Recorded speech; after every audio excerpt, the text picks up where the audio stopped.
Michael Blackwell was born into a family of modest means, with his parents running a small hardware store in the heart of Lincoln, Nebraska. From a young age, Michael was immersed in the world of small business, learning the ins and outs of running a store. Unlike his peers, Michael didn't just dream of maintaining the status quo. He aspired to create a tech empire of his own. At the age of 25, after graduating from a local university with a degree in computer science, Michael took a leap of faith and launched a cybersecurity startup. Where others saw a saturated market, Michael saw potential. He developed cutting-edge software, rebranded the company, and soon, his product became a must-have in the industry. This success became his blueprint, and over the next 3 decades, Michael expanded his reach, establishing a dominant presence in the tech world. Michael's sharp business instincts were matched by his uncompromising approach. He became known for his assertive strategies, often acquiring smaller startups through enticing deals mixed with subtle pressures. His employees respected and slightly feared him, as he accepted nothing less than excellent. As Michael's wealth grew, so did his taste for luxury. He indulged in collecting rare tech gadgets, drove the latest high-end cars, and split his time between a penthouse in downtown Chicago and a secluded retreat in Aspen. But despite his wealth and success, Michael felt a growing emptiness as he entered his 50s. His first marriage to Julia Harris had ended bitterly after a decade, with Julia decrying Michael's obsessive work habits and emotional distance as the reasons. His subsequent marriage to a former tech influencer, Cassandra Lee, lasted just a couple of years before it too ended in an expensive divorce. Following these experiences, Michael decided against marriage, opting instead for relationships with younger women drawn to his success and lifestyle. During this phase, Michael ventured into the world of exclusive dating services. There, he found a setup that perfectly matched his needs: beautiful, ambitious women who were willing to offer their companionship and affection in return for his financial support. Michael went through several of these relationships, always keeping his emotional distance,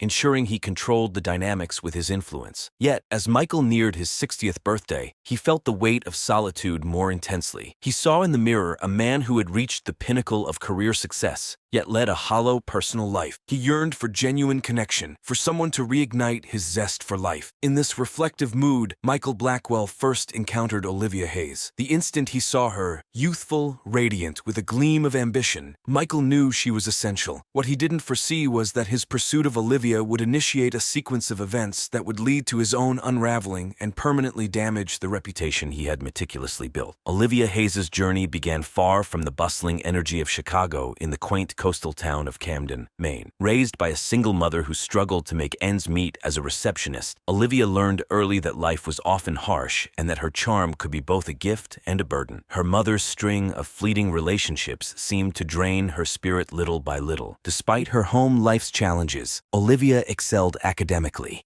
She was intelligent and engaging, with a flair for organizing school art shows and events that often put her in the spotlight. Her teachers recognized her potential and encouraged her to think big about her future. But as her high school graduation neared, the stark reality of their finances hit home. There was no college fund, no nest egg to rely on. Determined to break free from the cycle of poverty she had always known, Olivia made a decisive move. With just a backpack of belongings and the little money she had saved from her part-time job at a local cafe, she boarded a bus to Chicago, filled with dreams of becoming a renowned graphic designer and event coordinator. However, Chicago was less welcoming than Olivia had hoped. She found that many others shared her aspirations, all vying for the same scarce opportunities. Olivia ended up waiting tables, much like her mother, and the modest income barely covered the rent for the cramped apartment she shared with 2 other hopefuls. As the weeks stretched into months without any significant opportunities, Olivia's hope began to wane. She was on the brink of moving back to Camden when a serendipitous encounter at the high-end restaurant where she worked changed everything. While serving a table of well-dressed women who radiated assurance and affluence, Olivia overheard them talking about their lifestyles and the lavish gifts they received from their benefactors. Curious and desperate for a financial breakthrough, Olivia approached one of the women after her shift. The woman, named Claire, introduced Olivia to the world of exclusive dating. She explained how young, attractive women like herself could form relationships with affluent older men who offered financial support in exchange for companionship. Initially, Olivia was skeptical. It felt too close to the constrained existence her mother endured, always reliant on others for financial stability. Yet as Claire showcased the stylish wardrobes, upscale apartments, and the perks that came with being in such relationships, Olivia's doubts started to weaken. Encouraged by Claire, Olivia set up a profile on an exclusive dating site. She selected her most appealing photos, penned a clever bio, and waited. Soon, her inbox was brimming with offers from potential benefactors. However, one invitation stood out: an offer to attend a tech conference gala as the guest of one Michael Blackwell. Unbeknownst to Olivia, accepting this invitation would steer her life towards a dramatic turn, permanently altering her fate. The gala's ballroom was aglow with modern lighting and the sparkle of Chicago's elite on the night Olivia Hayes and Michael Blackwell first met. Dressed in a gown borrowed from Claire and feeling slightly out of place, Olivia scanned the room anxiously until her gaze met that of a sophisticated older man approaching her. "Michael, I presume?" Olivia's voice wavered a bit as she reached out her hand. Michael grasped it firmly, a confident smile on his face. "The pleasure is all mine, Miss Hayes," he responded, gently guiding her into the ballroom.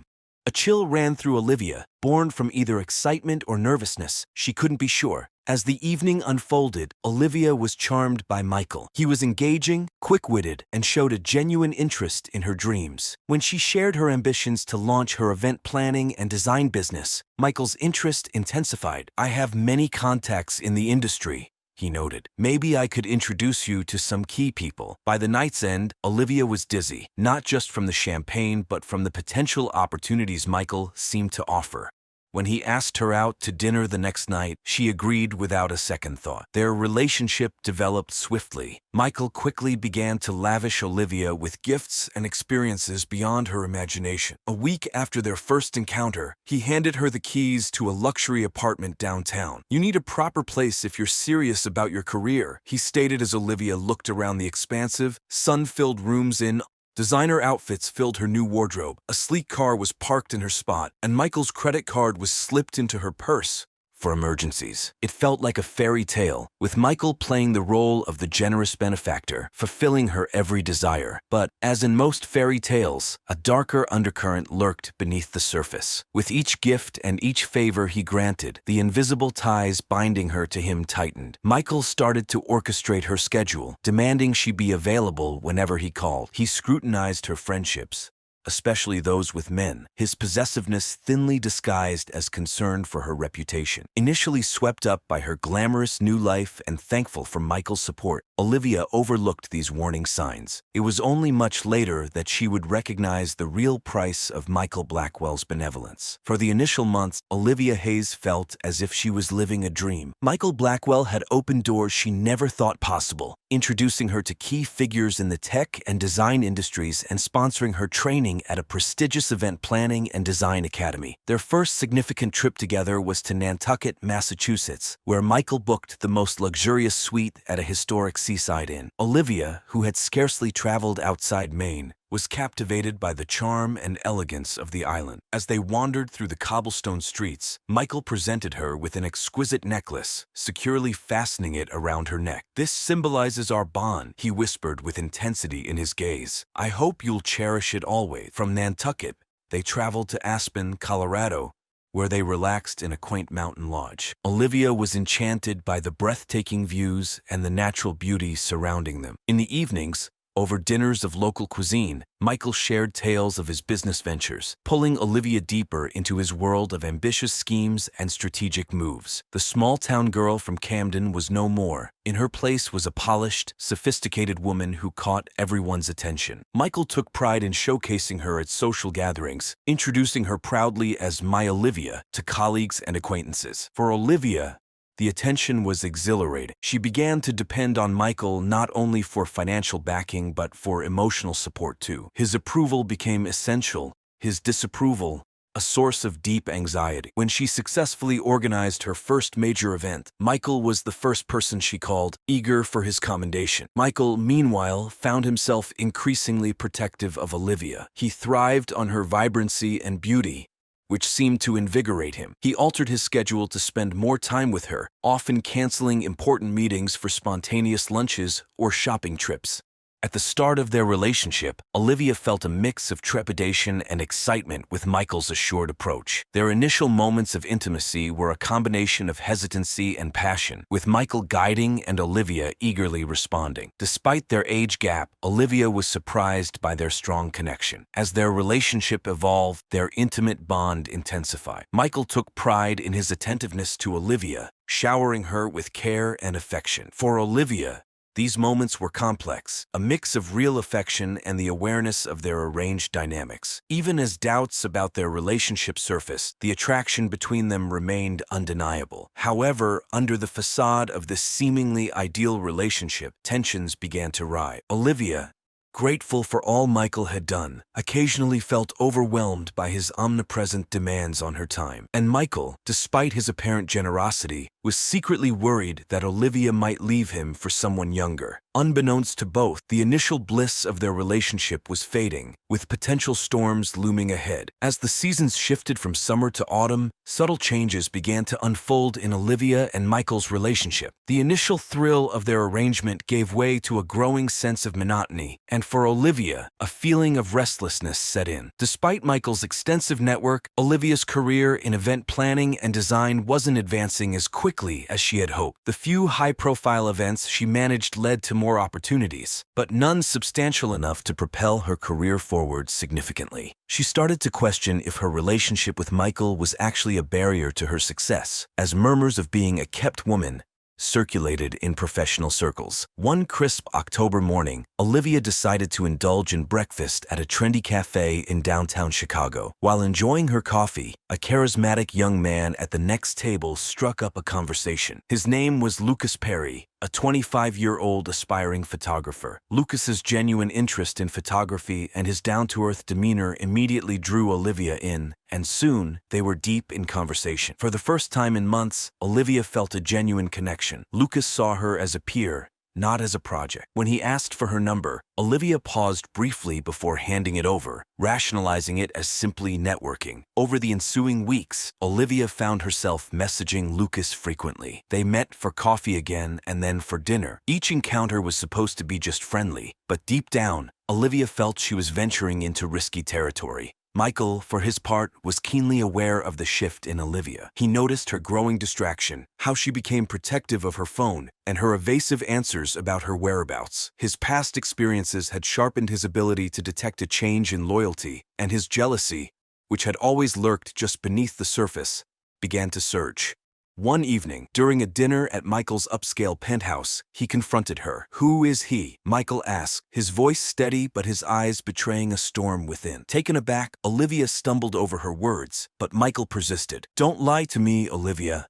I can see how you've changed. Remember all that I've provided for you." The confrontation that ensued was intense, with Olivia accusing Michael of treating her like an object. Michael, losing his composed demeanor, reminded her of her modest roots and insinuated she would be nothing without him. Following this confrontation, a strained peace settled between them.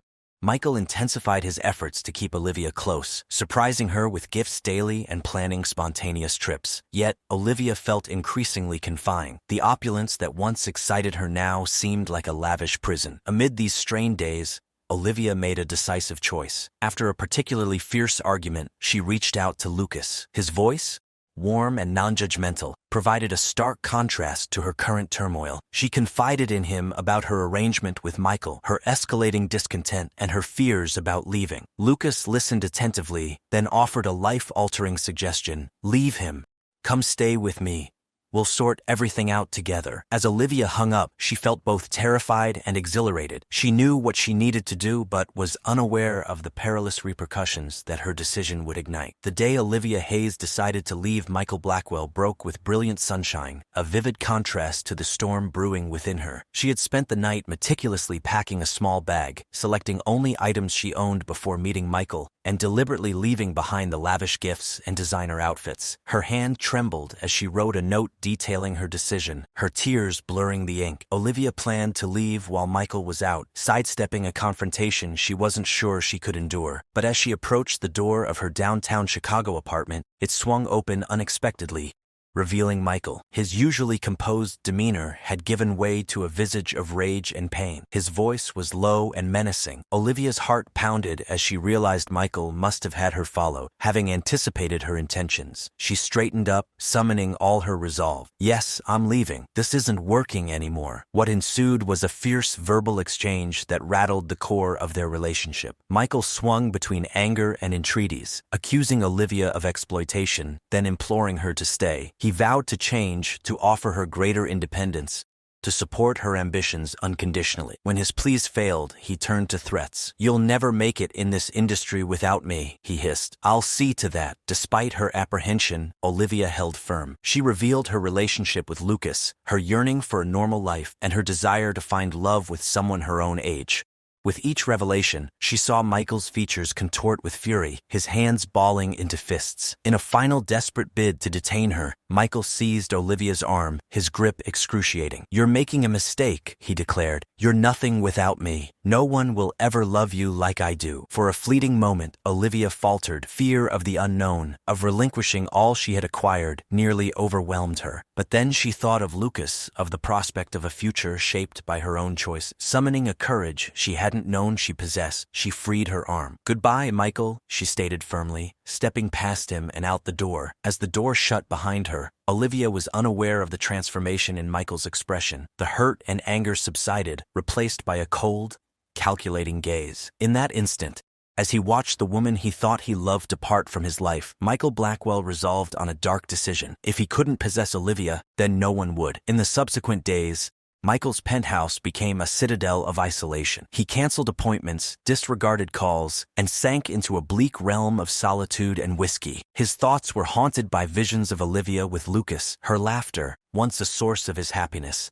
now a source of agony. As the initial shock diminished, Michael's emotions shifted from self-pity to vengeance. He had forged his success from the ground up, shaping his fate at every turn. He was determined not to let a young woman and her new lover undo him. Michael Blackwell began to plot with chilling precision and detachment. He realized he couldn't directly orchestrate the event himself. The stakes were too high. He needed someone expendable, someone who could ensure the situation was resolved without any links leading back to him. Through cautious inquiries within the murkier parts of his network, Michael connected with a man known only as Ethan Gray. Gray was akin to a specter, a former military operative turned fixer, revered for his meticulousness and discretion. Their initial meeting took place in the basement of a vacant building Michael owned on the outskirts of Chicago. Ethan, a robust man with a stoic demeanor and steely gaze, listened without emotion as Michael detailed his demands. "It must appear as an accident," Michael stressed. "No ties to me whatsoever." Over the ensuing week, Michael supplied Ethan with details about Olivia's routines, her new address, her daily activities. He had employed a private investigator to monitor her movements, and now that information was poised to serve a fatal intent. Timing was crucial. Michael desired swift action, but Ethan advised caution. Haste could lead to errors, to traces left behind. They needed the perfect moment, a time when Olivia would be isolated and vulnerable. That moment arose sooner than anticipated. Michael learned through his sources that Olivia had secured a prominent client meeting in a secluded part of the Wisconsin countryside. She would be driving there alone, navigating the winding rural roads late in the evening after an exhaustive day. When Michael relayed this information to Ethan, the fixer acknowledged with a somber nod. As Ethan departed to finalize his plans, Michael poured himself another whiskey, gazing out over the city lights of Chicago. He thought of Olivia, her vibrant smile, her ambitions, her departure. For a fleeting second, his determination faltered. Could he truly proceed with this? But then he envisioned her with Lucas, youthful and hopeful, crafting a future without him. His hand clenched the glass until it broke, the shards piercing his skin. He scarcely felt the pain or saw the blood. His decision was irrevocable. Olivia Hayes had to be eliminated. The evening of October 20th brought a crisp chill to Chicago, an ethereal fog enveloping the city like a spectral veil. For Olivia Hayes, the day was filled with anticipation and anxious excitement. She had just excelled at a critical planning session for a major event, and the client had hinted at her securing the lead role for their upcoming high-profile conventions. As she left the meeting, her first impulse was to call Michael and share her success. Her finger hesitated over his name on her phone, old habits dying hard. Instead, she called Lucas, her spirits lifting with his enthusiastic support and genuine excitement for her potential breakthrough. "Lucas, I wish you could come with me tonight. Olivia said as she got into her car, a modest sedan that symbolized freedom after months of being driven around in luxury vehicles. But Lucas had an important deadline on a documentary project and couldn't accompany her to the client meeting in the countryside. "Drive safe," he told her. "Call me when you get there." As Olivia navigated the rural roads, the path dark and shrouded in mist, a sense of unease crept over her. She attributed it to nerves about the client meeting and the persistent worry that Michael might interfere with her burgeoning career. To ease her mind, she turned up the radio, singing along to distract herself from the troubling thoughts. Meanwhile, Ethan Gray was already positioned strategically along the route. He had surveyed the area thoroughly, pinpointing the ideal spot for what would seem like a tragic mishap, a narrow stretch with a dangerously sharp turn and minimal lighting. All that was needed was precise timing. Ethan sat in his nondescript black SUV, engine idling, his eyes on the road with the focus of a predator. When he spotted the headlights of Olivia's sedan approaching, he slowly pulled out, positioning himself behind her. In her vehicle, Olivia noticed the SUV in her rearview mirror. A shiver of apprehension ran through her as she realized her vulnerability on this secluded stretch. She pressed the accelerator, trying to increase the distance between her and the following vehicle. Ethan kept pace effortlessly, closing in. As they approached the critical bend, he executed his plan, accelerating sharply and bumping the rear of Olivia's sedan. The vehicle fishtailed, tires screeching as Olivia struggled for control. For a fleeting moment, it seemed she might regain it, but then her sedan careened off the road, plowing through the underbrush before slamming into a tree. The world spun violently as the car crumpled, its frame twisting, glass shattering. When it finally came to a stop against the trunk, all was eerily quiet. Ethan parked briefly to observe the wreckage from a distance, convinced that survival was impossible. He withdrew a burner phone. "Done," he stated flatly, then tossed the phone into the nearby woods to cover his tracks. But destiny had other plan. As Ethan drove off, certain of his success, he failed to notice the faint signs of life amid the twisted metal. Olivia, severely injured yet conscious, was alive. In a blur of pain and confusion, she managed to extricate herself from the mangled vehicle. Realizing her phone was destroyed, she had no choice but to start crawling, each movement excruciating, fueled by an instinctive drive to survive. As dawn illuminated Chicago, a hiker made a shocking discovery. The severely injured body of Olivia Hayes, barely alive, concealed in the brush beside a remote rural road. This grim find triggered an investigation that would gradually reveal the sinister motives behind her accident and unveil the dangerous obsession of one of Chicago's most influential figures. Detective Rachel Monroe arrived at the scene just as the morning mist was lifting. A rising star in the Chicago Police Department, Monroe was known for her sharp instincts and unwavering commitment to uncovering the truth. As she examined the crash site, certain details struck her as overly precise. The skid marks on the road, the broken tree branches. It all seemed too orchestrated to be a mere accident. Her suspicions intensified when she discovered the victim's identity. Olivia Hayes, miraculously still clinging to life but in critical condition, was well known in local social circles. Her relationship with Michael Blackwell had been the subject of local gossip for some time. With Olivia now fighting for her life, Monroe sensed that there was much more to the situation. Monroe's initial stop was the hospital. Although Olivia was in a medically induced coma, the medical team provided crucial insights. The nature of her injuries did not align with a typical traffic accident. There were defensive wounds on her arms, indicating a struggle that occurred after the initial impact. Monroe's subsequent step was to interview Lucas Perry, the last person known to have been in contact with Olivia.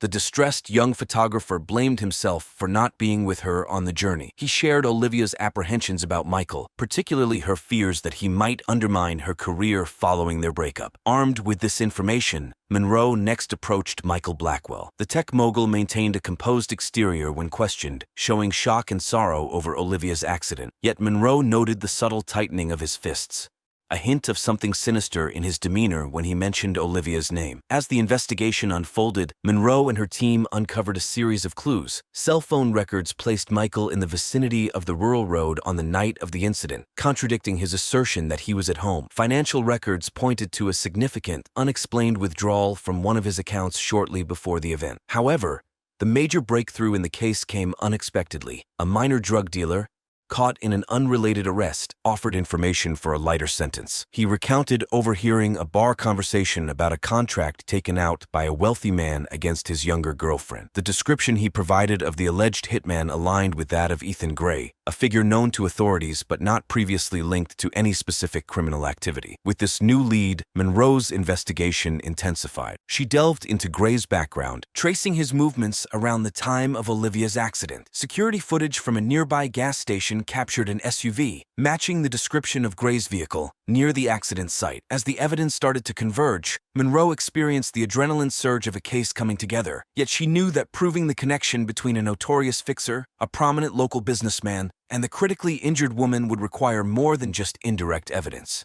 She needed definitive proof, and crucially, she needed Olivia to regain consciousness and share her story. The breakthrough in the case arrived 3 weeks after the accident, when Olivia Hayes finally awoke from her coma. Detective Rachel Monroe was at her bedside within hours, sensitively eliciting the young woman's memories of that critical evening. Olivia's account became the crucial piece of the puzzle. She recalled the black SUV tailing her, the intentional bump that caused her sedan to careen off the road. With Olivia's testimony in hand, Monroe acted decisively. A warrant was issued for Ethan Gray's arrest, and a SWAT team detained him at a remote cabin. Under rigorous questioning, Gray broke down, disclosing the specifics of his deal with Michael Blackwell. His confession prompted a search of Michael's estate. Hidden within a concealed safe, investigators uncovered conclusive evidence, detailed maps of Olivia's route on the night of the incident, communications with Gray, and financial records documenting the payment for the deed. Michael was sentenced to life imprisonment without the possibility of parole. Ethan Gray, in return for his cooperation, received a reduced sentence of 25 years. Olivia, though still healing from her physical and emotional scars, found comfort in Lucas's constant support and the assurance that justice had prevailed.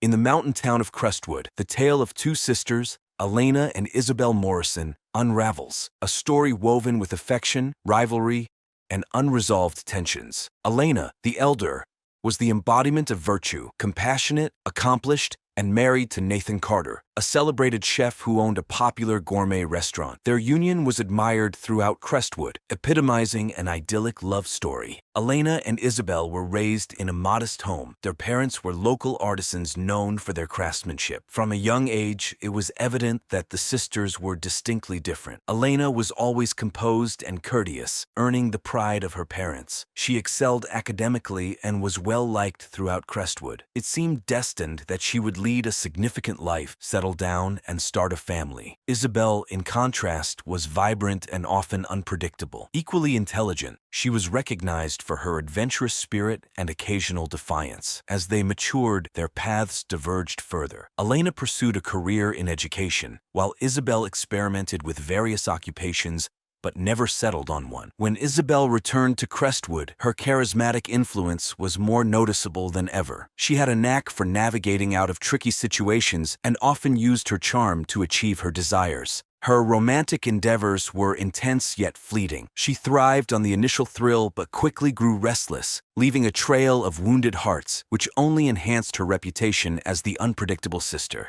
After completing her studies, Elena returned to Crestwood and immediately caught the attention of Nathan Carter. He had come to Crestwood to launch his restaurant and was captivated by both the town's charm and Elena. Their romance blossomed swiftly, leading to a picturesque wedding celebrated by all. Nathan's venture flourished, and they settled into a charming home amidst the mountains. A seemingly perfect life, yet the facade of perfection occasionally cracked. Elena, always meeting others' expectations, began to yearn for more. She had shelved her dreams of travel and new experiences to support Nathan's culinary ambitions and their life in Crestwood. Nathan, while successful, sometimes felt the weight of his responsibilities and the constraints of their serene life. He adored Elena deeply, but occasionally felt stifled by the need to maintain an impeccable image. Into this complex dynamic, Isabel returned to Crestwood, claiming a desire to reconnect with her roots after years of city hopping. In truth, she was fleeing a broken relationship and mounting debts. Despite their differences, Elena welcomed Isabel with open arms, offering her sanctuary as she figured out her next steps. This gesture highlighted the enduring connection between the sisters, despite the divergent roads they had traveled. As Isabel settled into life at Nathan's gourmet restaurant in Crestwood, the dynamics among the three of them began to subtly yet significantly shift, setting the stage for a drama that would shake Crestwood to its core, forever altering their lives. Initially, Isabel's presence seemed to rejuvenate Nathan and Elena's relationship. Their evenings were filled with laughter and shared memories as the sisters reconnected, and Nathan played the role of the attentive husband and brother-in-law.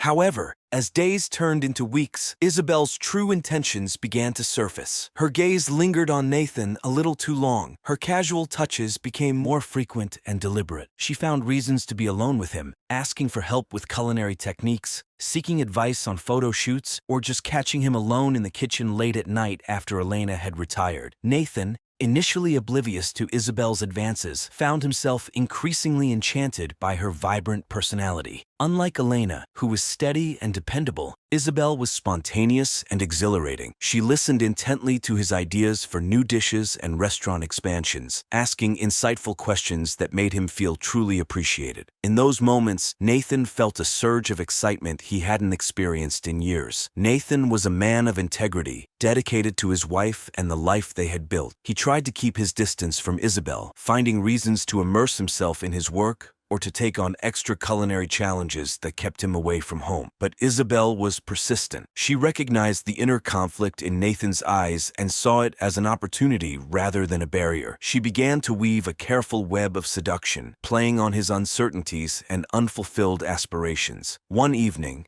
while Elena was at a school board meeting, Isabel orchestrated what appeared to be an innocent dinner with Nathan. She prepared his favorite meal, opened a bottle of exquisite wine, and created an intimate setting that was hard to resist. As they talked deep into the night, Isabel skillfully steered the conversation towards Nathan's dreams and passions, areas where she knew Elena had not fully connected with him. Nathan felt a mix of flattery, desire, and overwhelming guilt. He stumbled over his words, trying to steer the conversation back to safer topics, but Isabel had already sensed her advantage. She leaned in closer, her hand brushing his. "Don't you ever wonder what it would be like to be truly understood? To be with someone who sees you for who you really are?" The tension in the room was palpable. Nathan knew he should leave, should end this precarious flirtation before it escalated, but he felt paralyzed, unable to detach from Isabel's allure.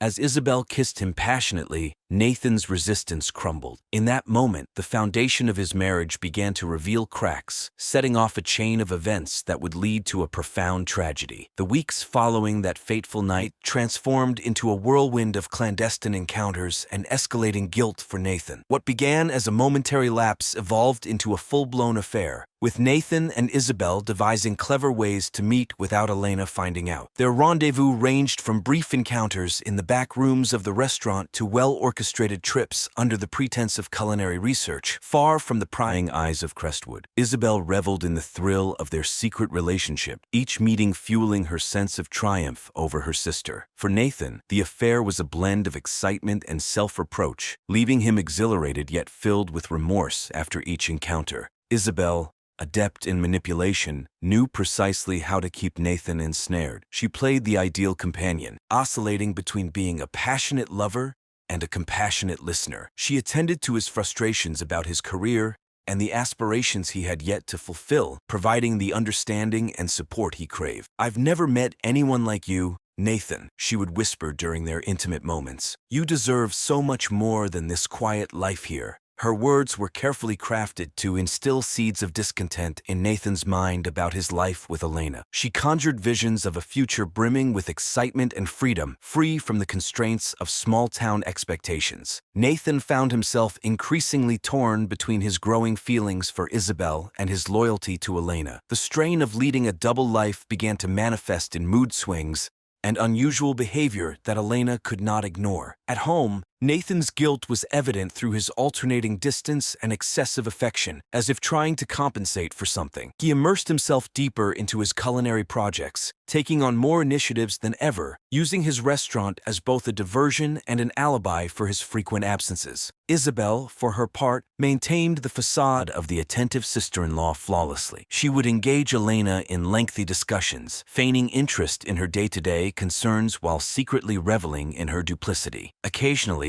a glimmer of guilt would cross Isabel's face, a brief recognition of the pain she was inflicting upon her sister. But these moments were fleeting and quickly suppressed by her desire for Nathan and her deep-seated ambition to outshine Elena. As their affair deepened, Nathan and Isabel began taking greater risks. They started meeting in more public spots around Crestwood, driven by their mutual attraction and becoming less cautious of the potential consequences. There were close calls. A restaurant patron nearly saw them together, and a local friend of Elena's spotted them at a cafe in a nearby village. Each brush with exposure only intensified their connection, making the risks seem like part of the excitement. But as the weeks turned into months, the stress of their secret started to take its toll. Nathan, who had once found the affair exhilarating, now felt perpetually tense. His guilt was overwhelming, affecting both his professional life and his personal relationships. He began to wonder if his feelings for Isabel were worth jeopardizing everything he had built with Elena. Isabel,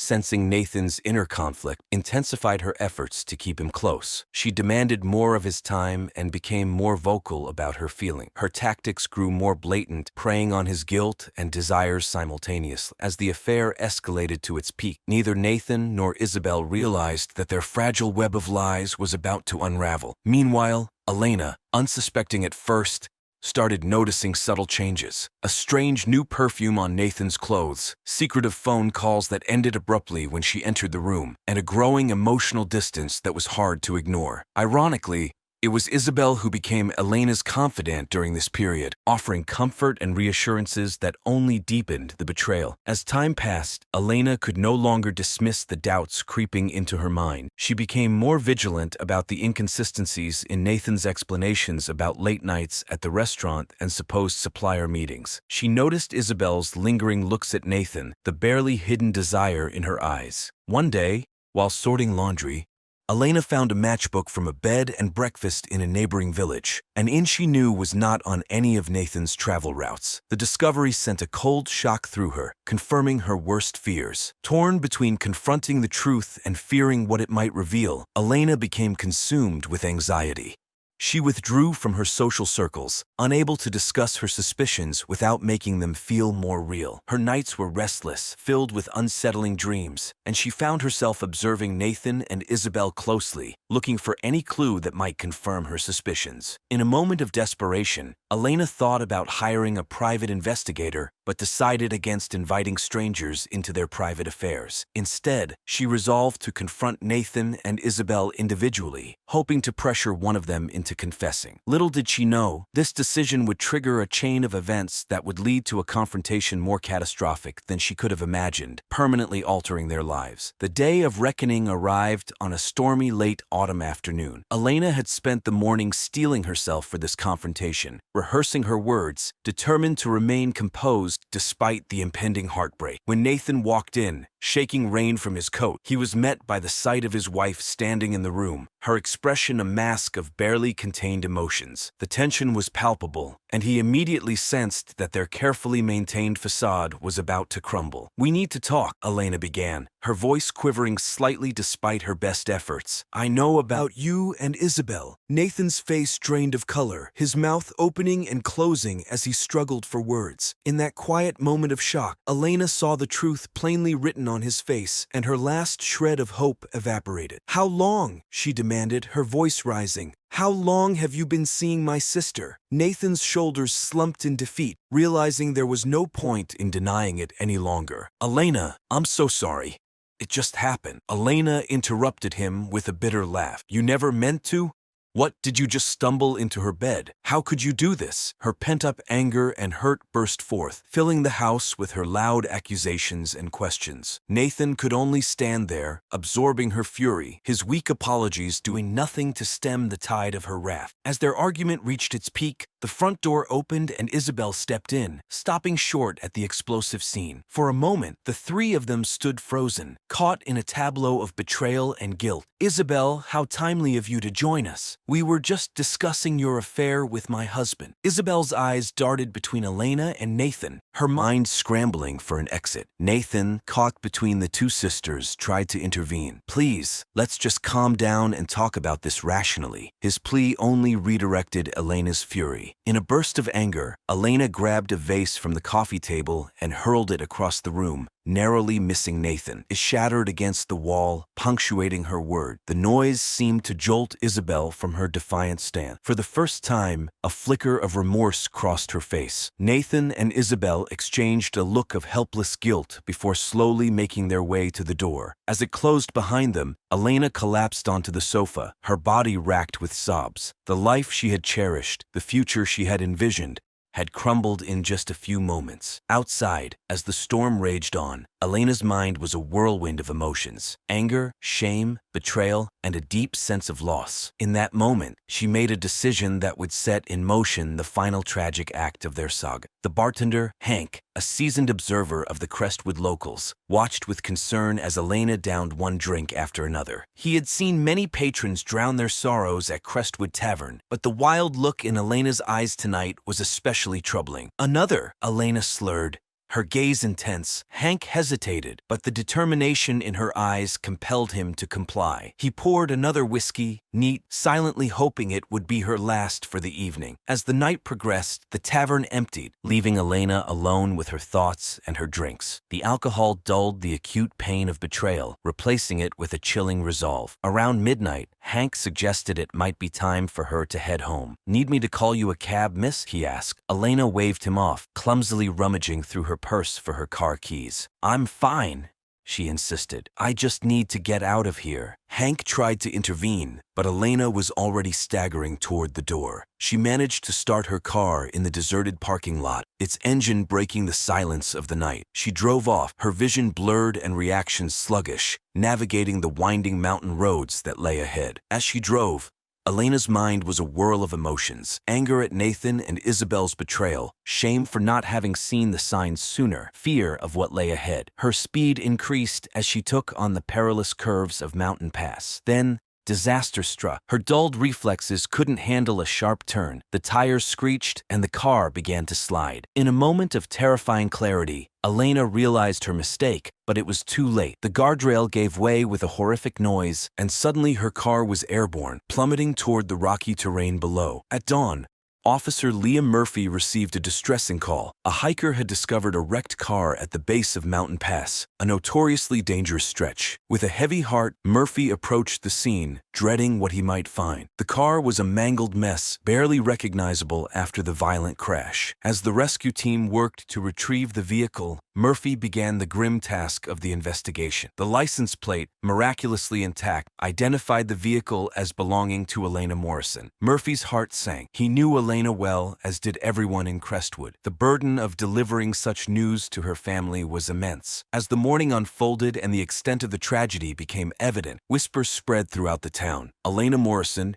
known for her sensibility and dedication, had died in what appeared to be a tragic accident caused by drunk driving, a stark contrast to the woman everyone thought they knew. Detective Sarah Watson, brought in from the nearby city to lead the investigation, immediately sensed discrepancies in the case. Her keen eye noticed details that seemed off. The absence of skid marks on the mountain road suggested no attempt to brake, the odd angle of the car's descent off the cliff, and the reports of Elena drinking alone, which her friends adamantly claimed was out of character. Upon arriving at the Carter residence to deliver the grim news, Watson felt the tension thick in the air. Nathan Carter's reaction to his wife's death was subdued and seemed tinged with guilt, while Isabel Morrison's presence in the house at such an early hour raised immediate red flags. In the days that followed, Detective Watson dove deep into the investigation, peeling back the tranquil facade of Crestwood to reveal the underlying tensions. Her first stop was the Crestwood Tavern, where she spoke with the bartender, Hank. Hank recounted Elena's state on the last night of her life, describing how she had been heavily drinking. She was knocking him back like there was no tomorrow, he confessed, his expression marked by regret. I tried to stop her from driving. This account starkly contrasted with the description of Elena by her friends and colleagues, who knew her as cautious and responsible,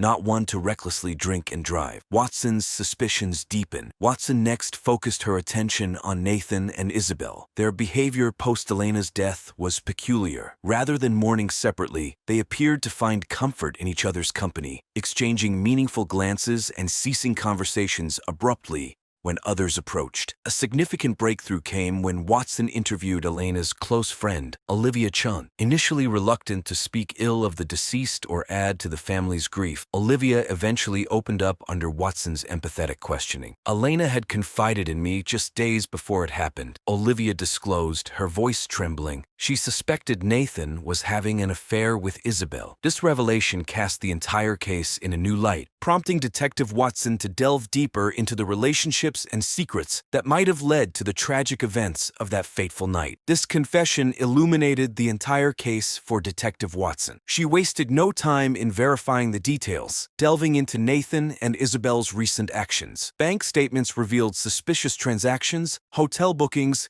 and costly gifts that coincided with Nathan's supposed supplier meetings. As evidence mounted, Watson summoned Nathan and Isabel for separate interrogation. Under her rigorous questioning, their concocted stories began to unravel. Isabel was the first to break. Yes, we were having an affair, she admitted, tears streaming down her face. Elena found out that night. We had a massive argument, the three of us, but I swear we didn't realize she had left the house afterward. Confronted with Isabel's admission, Nathan also confessed to the affair but vehemently denied any role in Elena's tragic death. We made a terrible mistake, he said, his voice heavy with regret. But I loved Elena. I would never have wanted this to happen. Watson believed their claims that they hadn't directly caused Elena's death, but she understood that their actions had set the catastrophic sequence of events in motion. Her report painted a clear picture. Elena, devastated by the betrayal, turned to alcohol for solace. Her decision to drive that night, though ultimately her own,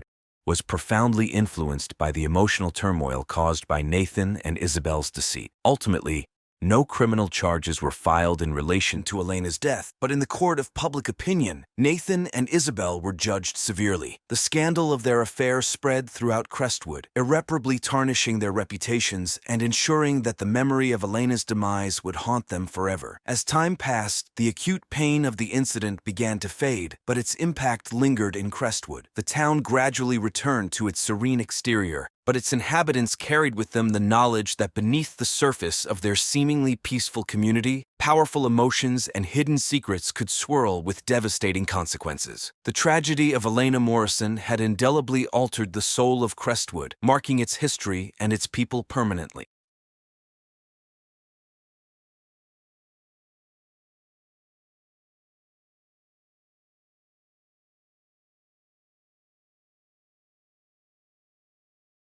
Today, we delve into a chilling case from Naples, Florida, in January 2005. A young man's dreams were abruptly ended in a scheme fueled by obsession, envy, and an intense longing for youth. Ethan Wright was a 20-year-old college student thriving in Naples, a locale renowned for its lively retirees, seasonal visitors, and the hidden lives of young individuals who cater to them. Ethan was enthusiastic about coffee and aspired to own his own cafe someday. Known among friends for his deep interest in coffee culture, he loved crafting new blends and perfecting his brewing techniques. Ethan was enrolled at a local community college, focusing on business management to pave the way for his cafe dreams. He worked part-time as a barista at a popular local coffee shop, where his innovative creations were starting to get noticed for their unique flavors, often challenging Maple's preference for traditional brews.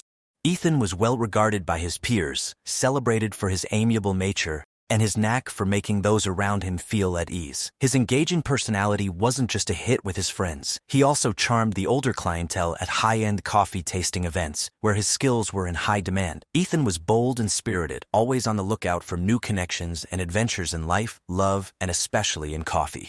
In the days leading up to his tragic end, Ethan was thrilled about a new opportunity to showcase his latest coffee blend at one of Maple's premier events. His excitement was palpable in every discussion with friends and colleagues. He aimed to carve out a name for himself in the bustling cafe scene and saw this event as a breakthrough. Ethan harbored grand ambitions. He dreamed of traveling the world to explore diverse coffee cultures and someday competing in national barista competitions. He even mused about moving to Seattle to immerse himself in its famed coffee scene. Yet, all his aspirations were halted by a sinister plot that unfolded unnoticed. On the morning of January 15, 2005, Maples was just starting to stir under a clear, cool dawn. Around 8 a.m., Ethan Wright's roommate, Alex Reed, sensed that something was amiss. Ethan hadn't left for his early shift at the local coffee shop, which was out of character. Ethan was usually up with the first light, ready to embrace the day. Alex, concerned, tapped on Ethan's bedroom door, but got no reply. Deciding to check, what he discovered would forever be imprinted in his memory. Ethan lay on his bed, motionless, his skin pale and lifeless. The room, typically filled with the aroma of freshly brewed coffee or experimental blends, was now unsettlingly silent, marked by a faint, distressing odor.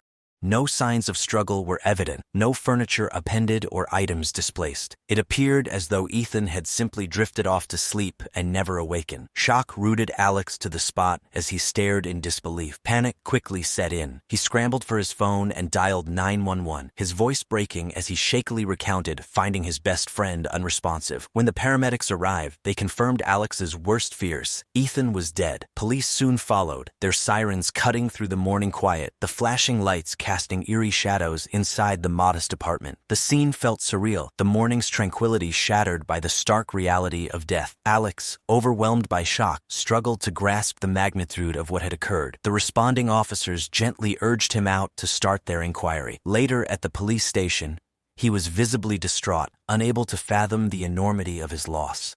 Ethan's body was transported to the local medical examiner for an autopsy as the investigation into his enigmatic death commenced. Unbeknownst to all, this was merely the start of a complex, sinister tale. The Naples Police Department responded swiftly to the 911 call from Ethan Wright's apartment on the morning of January 15, 2005. Leading the charge was Detective James McCarthy, a veteran officer known for his thorough investigative skills. The scene at Ethan's apartment was eerily silent. Everything appeared untouched, and Ethan's body lay peacefully, hinting at an unnatural cause of death. As McCarthy and his team entered Ethan's bedroom, the absence of visible violence struck them. No blood, no weapons, no signs of a struggle. Ethan appeared to have simply fallen asleep and not woken up. However, upon closer inspection, Detective McCarthy grew suspicious of more sinister undertone. Ethan's pale complexion and the slight bluish hue around his lips suggested possible poisoning. The team meticulously documented the scene, photographing every detail from the neatly kept bed to the half-drunk cup of coffee on the nightstand. They collected potential evidence, including Dr. Cameron immediately requested a full toxicology report to pinpoint the substance responsible for Ethan's sudden demise. The investigation widened as police questioned Alex Reed, Ethan's roommate, who, though still in shock, provided full cooperation. Alex recounted Ethan's recent activities, highlighting his excitement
and Sophia had spent the morning at the restaurant, finalizing preparations for a big dinner service. David had left early, mumbling something about running errands and meeting a friend for coffee. As Sophia drove home, her mind filled with last-minute thoughts about the evening's menu, she decided on a whim to stop by her mother's bookstore for a quick chat. Perhaps a cup of tea and a familiar face would soothe her anxious mind. But as she turned onto the quiet street leading to Maggie's shop, her heart froze. There, tucked away behind the bookstore, was David's car. For a moment, Sophia sat in her car, gripping the steering wheel tightly, trying to convince herself there was an innocent reason for his presence. But deep down, she already knew the truth. With trembling legs, Sophia approached her mother's bookstore. The curtains were mostly drawn, but through a small gap, she could see movement inside. Steeling herself with a deep breath, she quietly unlocked the door with her spare key and pushed it open as silently as she could. The scene that met her eyes would be etched in her mind forever. On a cozy, well-worn leather couch, David and Maggie were locked in an intimate embrace, completely unaware of the world outside. Maggie's usually tidy hair was tousled, and David's shirt was partly unbuttoned. On the small coffee table, two half-empty cups of tea stood as silent witnesses to their betrayal. For a moment, Sophia felt time stop. Then,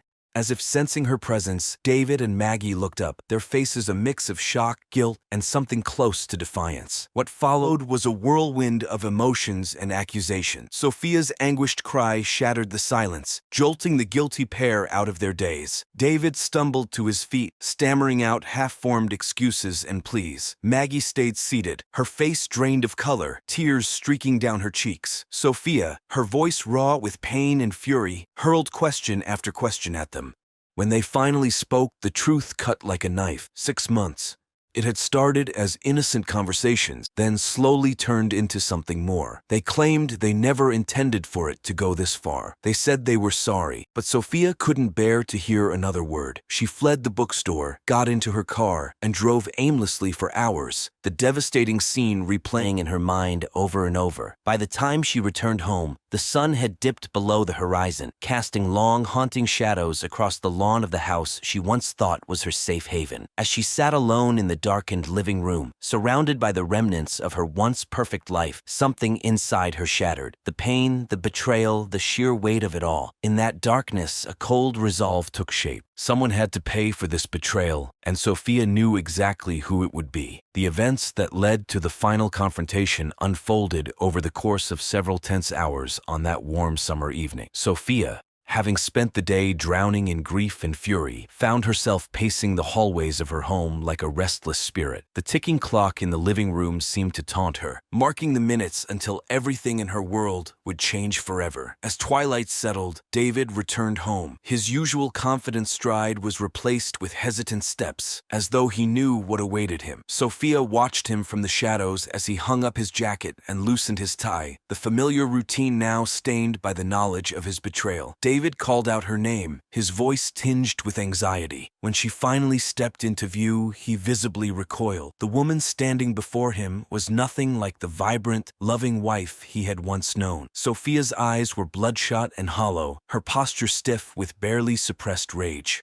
David, his face twisted with guilt and desperation, launched into a flurry of excuses and apologies. He talked about feeling neglected, about the stress of work and the weight of their struggles. He insisted that the affair was a mistake, a lapse in judgment that spiraled out of control. But with every word he spoke, Sophia's anger grew, a storm of rage building within her. Before she knew what she was doing, Sophia found herself walking to David's study. She knew he kept a heavy decorative bookend there, an ornate piece he had picked up from a local shop. In a daze, she grabbed it, feeling its cold weight in her hands. When she returned to the living room, David's eyes widened in fear. He raised his hands, backing away slowly, his voice rising in panic as he promised to end the affair, to go to counseling, to do anything to save their marriage. But Sophia barely registered his word. All she could see was the image of David and Maggie, locked in that embrace, playing in an endless loop in her mind. What happened next was a blur of movement and chaos. David took a step forward, perhaps intending to stop her, But in the rush of heightened emotions, Sophia swung the heavy decorative bookend in her hand. The sickening thud as it connected with David's shoulder echoed through the room, followed by the sound of shattering glass as a framed photo fell from a nearby shelf. David stumbled backward, a look of shock and pain etched on his face. He clutched his shoulder where the impact had left a deep bruise, his white shirt now smeared with blood from a cut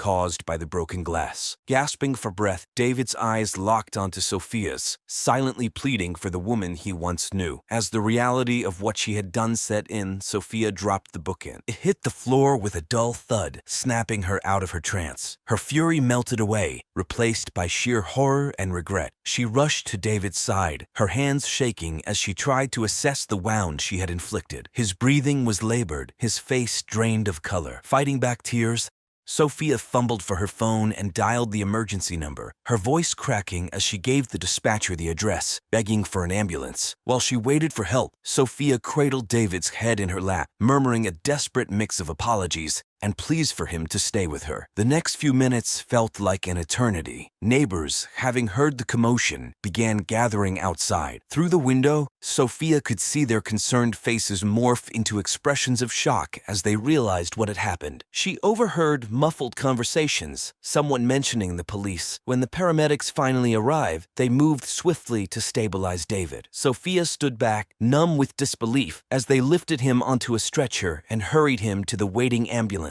The wail of the sirens gradually faded, leaving her standing alone in the silent, tension-filled house, surrounded by the aftermath of her actions. It wasn't long before the police arrived. Detective Carla Reyes took charge of the scene, her sharp eyes scanning every detail as officers cordoned off the area and began collecting evidence. Approaching Sophia, who sat motionless on the stained couch, Detective Reyes spoke in a calm but firm voice, informing Sophia of her rights and asking if she understood what had just occurred. With a voice barely above a whisper, Sophia recounted the day's events, the devastating discovery of the affair, the confrontation, and the moment everything spiraled out of control. Her words were detached, as though she were recounting a story that had happened to someone else. As Sophia was led away and handcuffed, the enormity of the situation began to sink in. She caught glimpses of neighbors peering out from behind curtains, their faces a mix of fear and curiosity. At the local hospital, David lay in critical condition, his injury far worse than it initially seemed. The blow had caused significant internal damage, and as he underwent surgery after surgery, friends and colleagues gathered in the waiting room, their whispered conversations filled with shock and speculation. Maggie, overcome with guilt and shame, tried to visit David, but was turned away by the hospital staff at his request. She retreated to her apartment above the bookstore, where she isolated herself, refusing to answer calls or see anyone. The weight of what she had caused left her looking years older, her once lively eyes now hollow and filled with sorrow. Detective Reyes dug deeper into the events that led up to that fateful night. She interviewed friends, colleagues, and family members, piecing together the tangled web of relationships and secrets that had unraveled so violently. The more she learned about the Chambers family's strained history and the affair between David and Maggie, the more complicated the case became. As the investigation moved forward, the town of Seabrook found itself divided. What initially seemed like a straightforward case of assault in a fit of rage was now viewed as a tragic consequence of betrayal and broken trust. Some residents felt sympathy for Sophia's situation, while others condemned her actions as unforgivable, no matter the circumstances. One of the most crucial pieces of evidence came from an unexpected source. Sophia's close friend and fellow chef, Lisa, stepped forward with a series of text messages. In the weeks leading up to the confrontation, Sophia had confided in Lisa about her growing suspicions, sharing the signs of infidelity she had noticed. The messages revealed Sophia's emotional turmoil and her struggle to accept the truth, providing valuable insight into her mental state leading up to the incident. Inside the packed courtroom, tension hung in the air as the judge called the proceedings to order. The prosecution, led by the ambitious district attorney Vincent Harding, portrayed Sophia as a vengeful woman who had committed a premeditated act of violence. Harding argued that the assault was not a crime of passion, but a calculated attempt to punish both her husband and her mother for their betrayal. Sophia's defense attorney, Carla Morales, presented a different narrative. She painted Sophia as a victim of unbearable circumstances, a woman pushed to the edge by a betrayal that shattered her world. Morales emphasized Sophia's impeccable reputation, her dedication to her community, and the extreme emotional distress she had been under when she lashed out. In their closing statements, both sides made passionate appeals to the jury. Harding focused on the severity of the crime and the need for justice, while Morales urged the jury to consider the extraordinary situation and Sophia's otherwise exemplary life. As the jury left to deliberate, a hush fell over the courtroom. The fate of Sophia Reynolds now rested in their hands, and with it, the resolution of a tragedy that had rocked the quiet town of Seabrook. After 3 days of intense deliberation, the jury returned with their verdict. They found Sophia Reynolds guilty of aggravated assault, a lesser charge than the attempted murder the prosecution sought. The courtroom buzzed with a mix of gasps and murmurs as the verdict was read, with Sophia standing quietly beside her attorney. The judge, considering Sophia's unblemished record and the extraordinary circumstances of the case, sentenced her to 5 years in prison, with the possibility of parole after 3 years. Additionally, Sophia was required to undergo psychological counseling and complete an anger management program. The sentence drew mixed reactions. Some believed it was too lenient given the harm caused, while others felt it was a fair balance of justice and empathy. As Sophia was led away from the courtroom, the gravity of her actions and the long road ahead seemed to settle on her shoulder. David, having recovered from his injuries but forever changed by the experience, moved to a different state to start fresh. He and Sophia divorced during her incarceration, their communication limited to formal letters and rare phone calls. Despite the hurt and pain, there was a fragile sense of forgiveness between them, born of mutual understanding and regret. Maggie retreated from public life entirely. She lived in near isolation, only occasionally visited by a health aide. The burden of her role in the tragedy drained her vitality, leaving her a shadow of her former self. As Seabrook slowly healed and life moved forward, the story of Sophia, David, and Maggie became a sobering reminder of how quickly and irreversibly lives can unravel. It compels us to examine our own relationships, to value the trust we share with loved ones, and to reflect on the lasting consequences of the choices we make.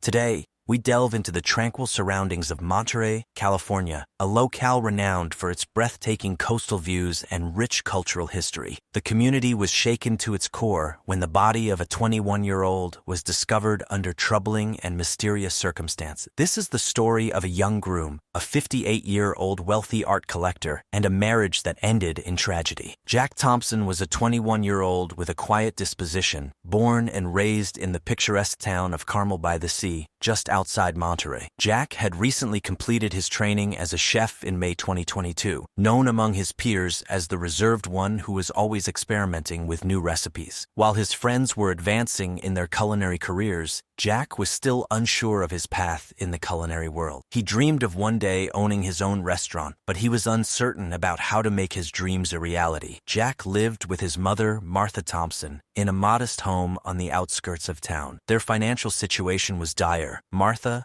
a single mother, had struggled to keep them afloat, especially after a series of business failures left them in debt. The weight of their financial troubles bore heavily on Jack, who felt a strong obligation to support his mother. Despite his introverted nature, Jack was deeply compassionate, always willing to help others even as he faced his own challenges. In the week leading up to his untimely death, Jack found himself in an extraordinary situation. He had unexpectedly married Veronica Steele, a 58-year-old renowned art collector, known for her lavish lifestyle and multiple previous marriages. Veronica insisted on an extravagant wedding held at a stunning cliffside estate overlooking the Pacific Ocean in Big Sur. The event was opulent, with luxurious decorations, a gourmet menu, and a custom-made designer gown for Veronica. However, Jack appeared uncomfortable throughout the celebration. He looked anxious and unsure about the drastic turn his life had taken. The sudden announcement of his marriage to the much older Veronica Steele shocked everyone who knew him. Many speculated that his decision was influenced by his mother's financial difficulties, while others feared he might be under undue pressure. Jack's relationship with Veronica was strained not only by their significant age difference, but also by Veronica's controlling personality. She was notorious for her temper tantrums when things didn't go her way, leaving Jack increasingly overwhelmed by her behavior. He confided his worries and fears to his mother, but Martha urged him to stay in the marriage, believing it could secure their financial future. As a result, Jack felt trapped, caught between his mother's expectations and his growing discomfort with his new life. At the time of his death, Jack was still struggling to adjust to his changed circumstance. He had withdrawn from his friends and spent most of his time in the luxurious home he now shared with Veronica. His dream of becoming a successful chef seemed more out of reach than ever. He was a young man who had lost his direction, struggling to imagine a future that felt truly his own. On the morning of August 8, 2022, the peaceful atmosphere of Monterey was shattered by a disturbing discovery. At 8:30 a.m., Doris Miller, a 78-year-old neighbor, was on her regular morning walk when she noticed something strange at the cliffside estate of Veronica Steele Thompson. The curtains were tightly drawn, and the front door was slightly ajar. Doris,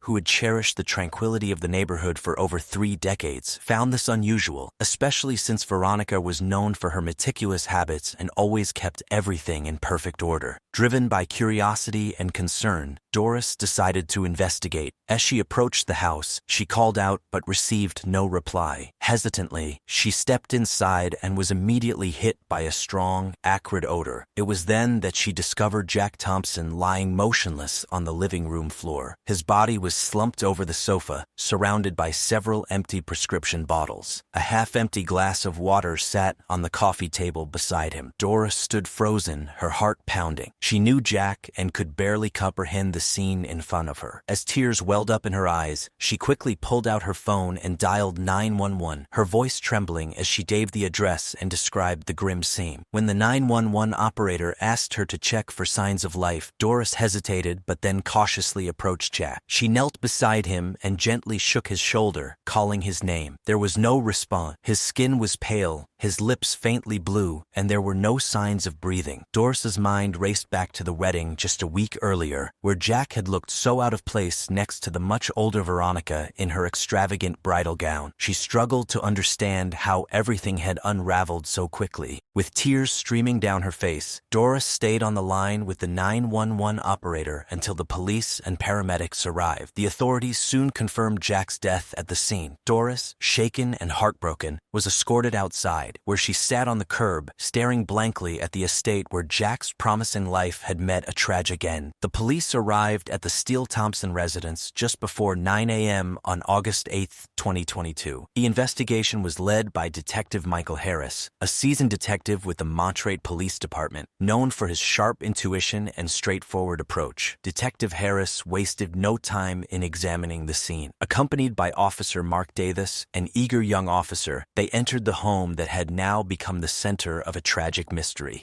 The living room, where Jack's body was discovered, was eerily quiet. The elegant furniture and sophisticated decor stood in stark contrast to the lifeless figure on the floor. Detective Harris immediately noticed the scattered empty pill bottles and the glass of water on the coffee table. He examined the labels, prescriptions for medications like Xanax and OxyContin, drugs commonly associated with overdose cases. The scene was unnervingly orderly. No signs of a struggle, no overturned furniture, no blood. The extreme tidiness suggested that whatever had happened wasn't a chaotic, spur-of-the-moment event, but something much more deliberate. Detective Harris instructed Officer Davis to begin photographing the scene, while he called in a forensics team to dust for fingerprints and gather evidence. The medical examiner, Dr. Evelyn Hahn, arrived shortly thereafter to examine the body. She confirmed that Jack had likely died from an overdose, but the amount of drugs present, far above therapeutic levels, indicated that it wasn't accidental. As they dug deeper into the investigation, Detective Harris's attention was drawn to a small but telling detail: a wedding photograph of Jack and Veronica on the mantel. In the photo, Jack's expression was subdued,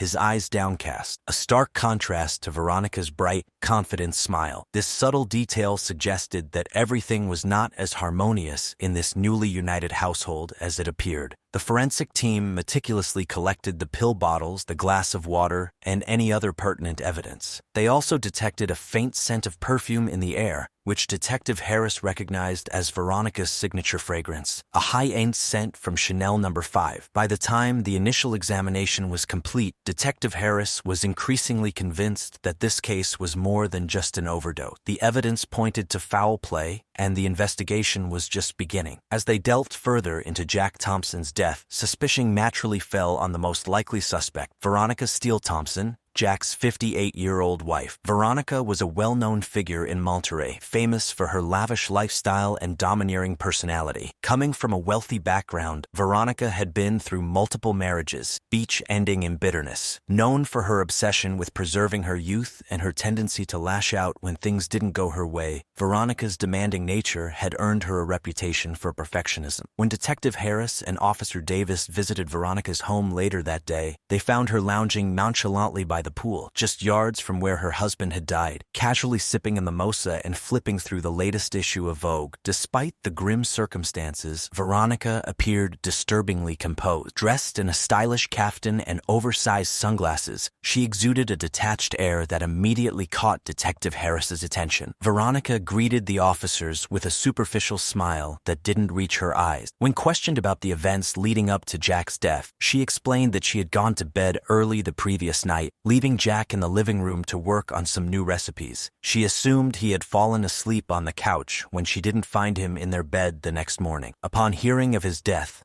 her reaction was muted, showing only a mild expression of sorrow, as if she had learned of a distant acquaintance's passing. During the interrogation, Veronica's story remained consistent, but her emotional detachment raised suspicions. She cooperated with the investigators but kept a certain distance, responding with practiced precision. When asked about the medications found at the scene, Veronica mentioned that Jack had been struggling recently and had prescriptions to help with his mental well-being. She claimed to be unaware of any potential for overdose, suggesting that perhaps Jack had taken more pills than intended in a moment of despair. Despite her composed facade, Detective Harris noted several inconsistencies in Veronica's account. For instance, Veronica had claimed that Jack was working on his recipes, yet the TV, which he often used to watch cooking shows for inspiration, was off when Doris Miller found the body. Moreover, the bed in the master bedroom appeared untouched, suggesting that Veronica may not have gone to bed at all. The more Detective Harris examined her statements, the clearer it became that Veronica was hiding something. However, without concrete evidence, the police couldn't detain her. Veronica's alibi seemed airtight, but her demeanor cast a shadow of doubt. As the interrogation concluded, Detective Harris remained uneasy, suspecting that Veronica, with her elegant and confident exterior, was more deeply involved in Jack's death than she was letting on. With Veronica Steele Thompson still under scrutiny, the focus shifted to a second suspect, Martha Thompson, Jack's mother.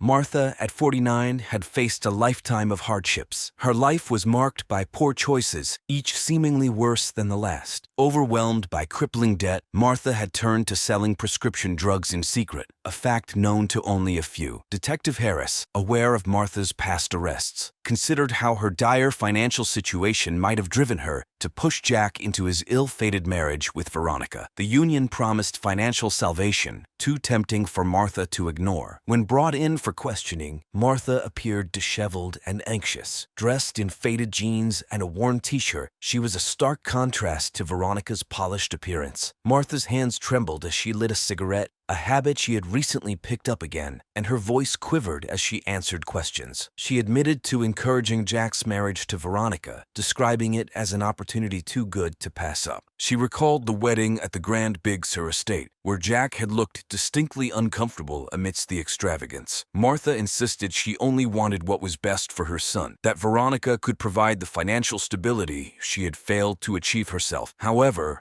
when the conversation turned to the medications found at the scene, Martha became defensive. She denied any knowledge of the large quantity of pills, claiming that Jack must have obtained them on his own. Yet, Detective Harris wasn't convinced. Martha's financial troubles, her illegal drug activities, and her desperation to secure a better future all pointed to her involvement. During the interrogation, Martha's responses grew increasingly inconsistent. She initially claimed she hadn't seen Jack for days, but later contradicted herself by saying she had visited him the night before his death. Her agitation and conflicting statements only deepened the police's suspicion. Despite her denials, Martha's connection to the drugs and her apparent motive to maintain Jack's marriage positioned her as a key suspect. Detective Harris knew that Martha was resourceful, determined, and willing to do whatever it took to protect herself, even if it meant putting her own son at risk. As the interrogation concluded, they were getting closer to the truth, but there were still missing pieces to the puzzle. With both Veronica Steele Thompson and Martha Thompson under investigation, attention turned to a third suspect, Harold Monroe,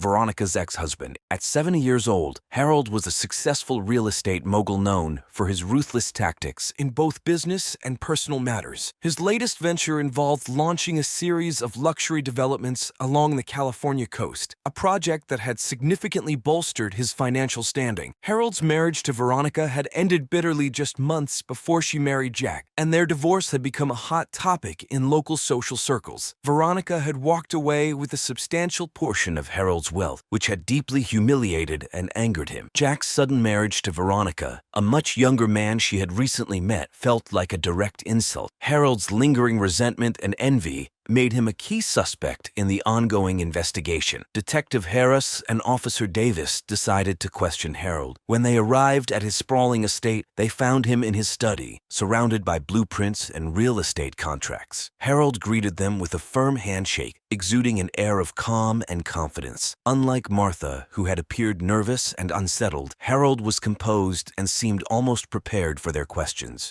During the interrogation, Harold was cooperative but carefully measured in his response. He admitted his frustration over Veronica's remarriage, describing it as a deep betrayal. However, he denied any involvement in Jack's death. Harold explained that he had been focused on his business ventures and had kept minimal contact with Veronica or Jack since the divorce. When asked about his whereabouts on the night of Jack's death, Harold provided a strong alibi. He had been attending a real estate gala in San Francisco, with numerous prominent individuals able to vouch for his presence, making it difficult for the police to challenge his alibi. Despite his cooperative demeanor, Detective Harris remained suspicious. Harold's overly composed calm felt almost rehearsed, as if he had anticipated their line of questioning. His recent heated exchange with Veronica, witnessed during a high-profile charity event where Harold had ominously warned her that she would regret their divorce, only deepened their suspicions. Although there wasn't enough evidence to detain Harold, his potential motives of jealousy and revenge kept him firmly in the investigative spotlight. The investigation was far from over, and Detective Harris realized they needed to dig deeper to uncover the full truth. On August 15, 2022, just as the case seemed to be hitting a dead end, a crucial new piece of evidence surfaced. It was a mild, sunny afternoon,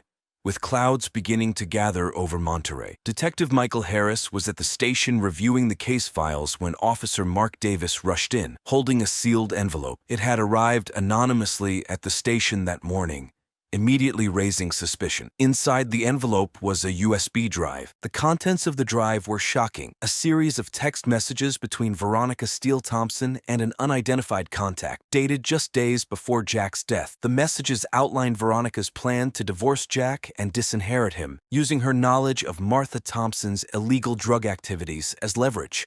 The messages revealed Veronica's dissatisfaction with Jack's subdued personality and his lackluster efforts in the kitchen as her spouse, along with her growing eagerness to free herself from the marriage. "His cooking is so uninspired," one message read. "His plating skills are worse than a novice's," another harsh text declared. "If that bleep Martha thinks she can control this bleep, she's gravely mistaken. I'll make sure she and that mediocre bleep chef pay." These texts provided deep insight into Veronica's mindset and intentions. It became clear that she was scheming to rid herself of both Jack and Martha. The messages also hinted at the involvement of a third party, a private investigator Veronica had hired to dig up dirt on Martha's involvement in the illegal drug trade. This investigator had uncovered Martha's history of drug trafficking and was feeding Veronica the information she needed to execute her plan. This revelation painted Veronica as a calculating and vindictive individual, determined to achieve her goals by any means necessary. It also raised significant questions about Martha's role in Jack's death. death. Was Martha aware of Veronica's plot and acted out of desperation, or was she merely an unwitting pawn in Veronica's elaborate scheme? Armed with this compelling evidence, the police ramped up their investigation into both Veronica and Martha.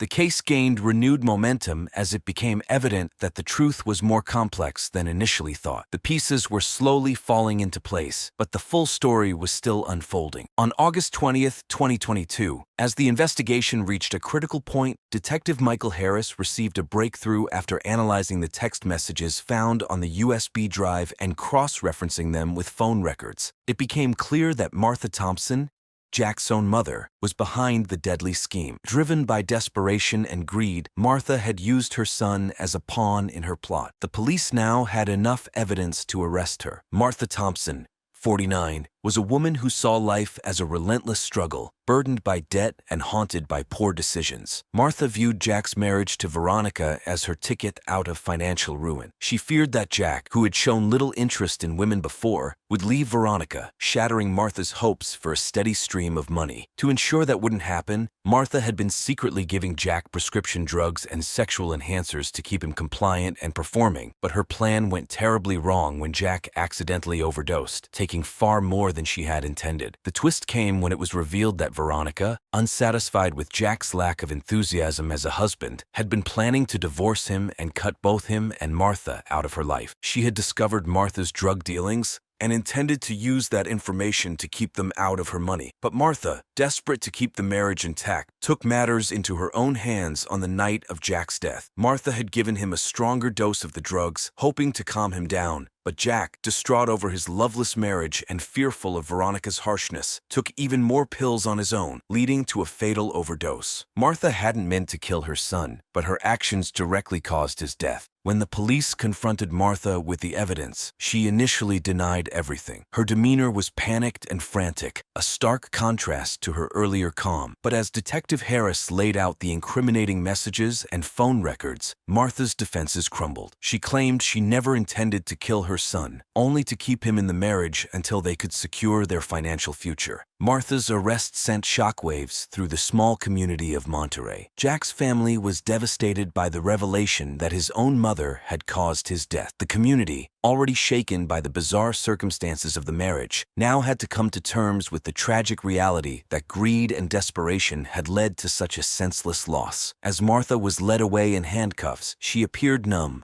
unable to fully grasp the gravity of her actions. The community, overwhelmed by grief, expressed their sorrow and disbelief, struggling to accept what had happened. The arrest marked the end of a dark chapter in Monterey's history, but the pain and shock would linger for a long time. Martha Thompson's trial began in early December 2022. The courtroom was packed with reporters from outlets like the Monterey Gazette and True Crime Daily, eager to cover the shocking details of the case. The prosecution, led by Assistant District Attorney Mark Christensen, portrayed Martha as a manipulative and desperate woman who had prioritized her financial needs over her son's life. Christensen, known for his sharp intellect and relentless pursuit of justice, argued that Martha's actions were premeditated and driven by greed. He pointed to the text messages, phone records, and Martha's own confession as undeniable proof of her guilt. The defense, led by public defender Carita Vasquez, countered by portraying Martha as a troubled mother who had made a terrible mistake. Vasquez,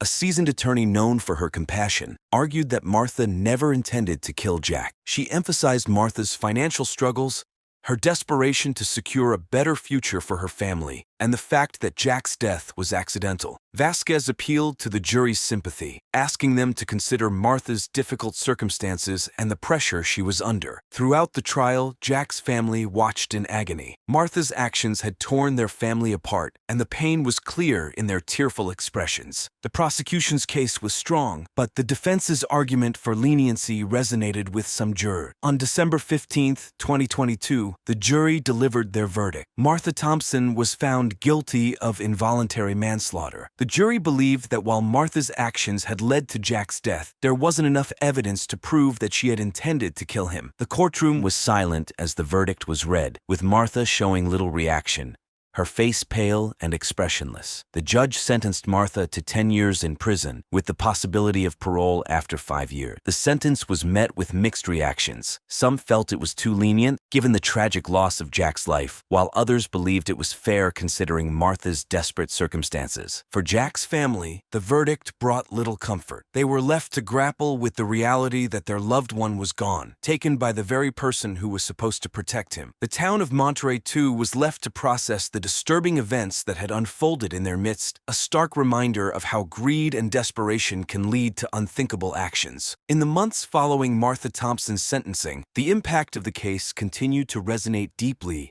within the Monterey community.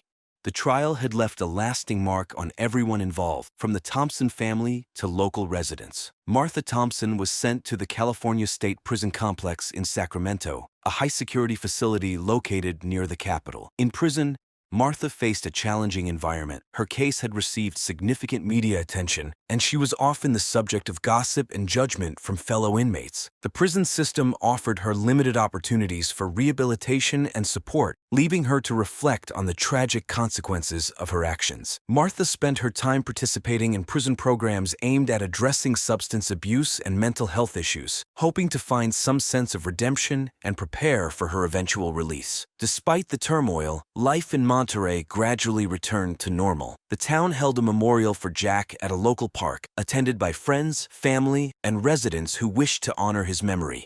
The event featured live music and speeches celebrating Jack's life and dreams. It was a somber reminder of the young man whose life was cut short, and it offered the community a chance to come together and support one another. As for the media coverage of the case, it eventually faded, making way for new stories and developments. However, the impact of Jack's death and the subsequent trial continued to serve as a poignant reminder of the consequences of desperation and greed, affecting everyone who had been touched by the tragic events of August 2022.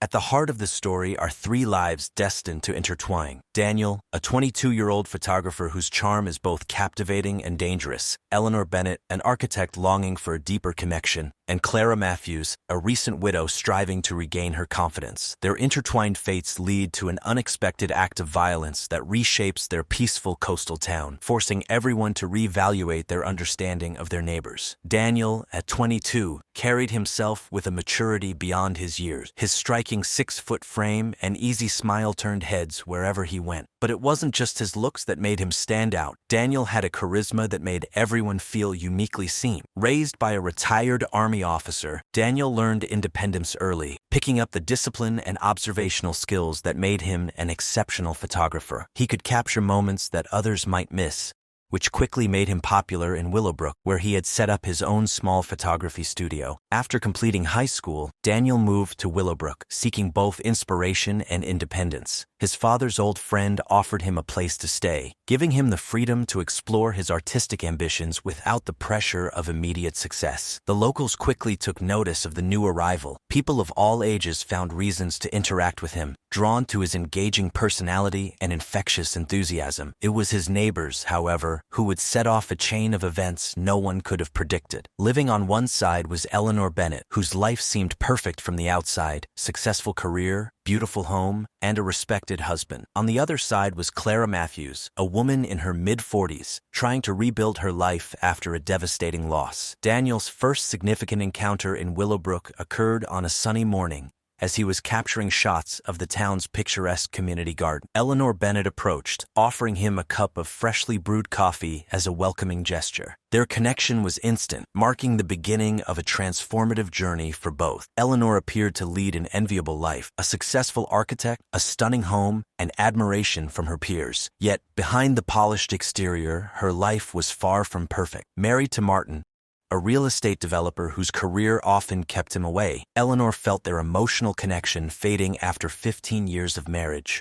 Once full of dreams and creative energy, particularly in her writing, Eleanor now found her passion sidelined, her unfinished manuscripts gathering dust as her husband's career took precedence. The moment Eleanor met Daniel, an old spark was reignited. His fresh outlook and genuine interest in her stories rekindled her spirit. She found herself gravitating toward his studio whenever she could, her days brightened by each interaction. What began as casual conversations about art and architecture soon delved deeper. Daniel's enthusiasm for her writing reignited Eleanor's long-dormant passion, leading her back to the manuscripts that had once been her creative refuge. One evening, as Martin was tied up with yet another late meeting, Eleanor invited Daniel over to share some of her old manuscripts. In the quiet of her home office, surrounded by stacks of paper filled with the stories of her abandoned dreams, a palpable shift occurred. Daniel's hand brushed against hers as they flipped through the pages, sending a jolt of emotion through Eleanor. She turned to face him, her heart pounding. Daniel's gaze was curious, stirring feelings that had long been buried. Years of emotional neglect had led to this moment, a desperate yearning for genuine connection. Eleanor leaned in, and their lips met in a kiss that was transformative. As she pulled back, the intensity of her emotions left her breathless and conflicted, but the spark Daniel had ignited was too powerful to ignore. Clara Matthews, at 45,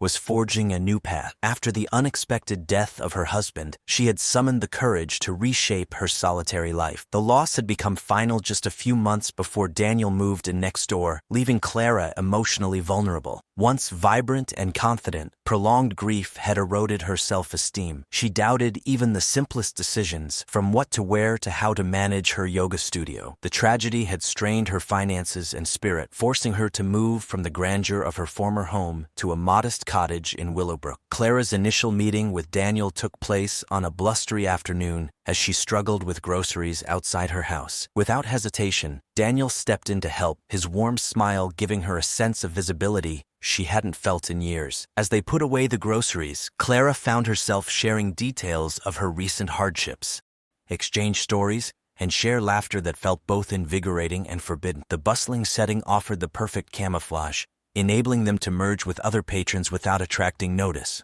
However, the happiness these moments brought her was tinged with guilt. Sophie, ever perceptive to the moods around her, started sensing that something was amiss. Though she couldn't pinpoint what it was, a sense of disquiet troubled her. Isabel's demeanor had shifted, her smile seemed contrived, and she often seemed preoccupied during family meals.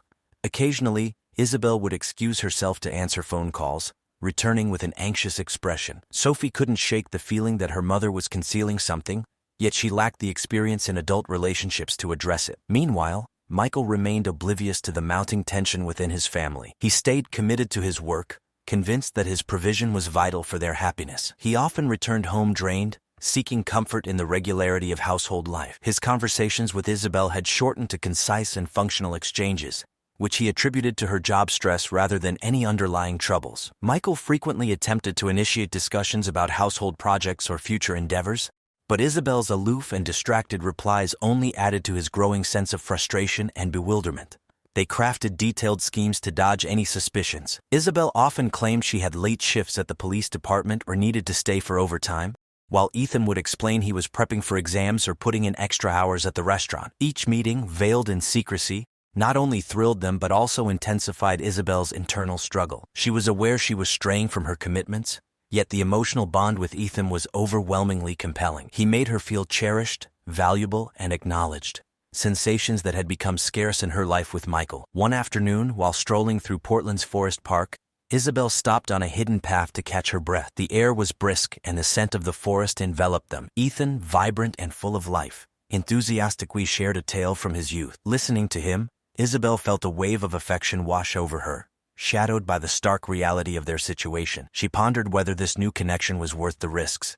Despite knowing the precariousness of their liaison, the enchantment of their shared moments was too tempting to forsake. Sophie's doubts kept mounting. She observed her mother intently, trying to decipher the shifts in her demeanor. The connection they once cherished now seemed compromised, and Sophie contemplated whether to address her concerns with Isabel. She thought about broaching the subject several times, but the fear of unsettling revelations deterred her. She hesitated to distress her mother, especially if her suspicions proved baseless. Michael remained blissfully unaware, immersing himself in his work and home responsibilities. Always the guardian and provider, The notion that his wife might be discontented or concealing something never entered his thoughts. For him, life appeared normal. Although he recognized an emotional distance, he dismissed it as a temporary phase. One afternoon, Sophie returned home early from classes, eager to surprise her mother with her favorite dish. Entering the house, she was met with an eerie quietness. The typical sounds of their family life were missing. No laughter, no sounds of television. After calling out for Isabel and receiving no reply, Sophie felt compelled to check her mother's bedroom. What she discovered there devastated her. Isabel's phone lay on the bed, its screen illuminated, displaying a sequence of text messages that were clearly meant to be private. Sophie's pulse raced as she picked up the phone, her hands shaking with both dread and resolve. She scrolled through the messages, each one confirming her gravest fears. The exchanges between Isabel and Ethan were rife with flirtation, yearning, and plans for future rendezvous. There was evident an emotional affair was underway. The realization made Sophie's heart plummet. Betrayal struck her profoundly, leaving her breathless. The thought that her mother, the woman she had revered, could engage in such deceit was unfathomable. A whirlwind of emotions, anger, sorrow, confusion, surged through her, overwhelming her senses and clouding her judgment. Sophie dropped the phone onto the bed, her mind swirling with turmoil. She felt shattered and betrayed, unable to reconcile the loving mother she had always known with the woman who had been sneaking around behind her back. Her anger surged as she realized her own boyfriend, Ethan, had been part of this betrayal. How could he do this to her? The man she trusted was now involved in her mother's infidelity. Later that evening, when Ethan came over to see Sophie, she didn't hesitate. They were in the living room, the same space where they had shared countless laughs and quiet moments.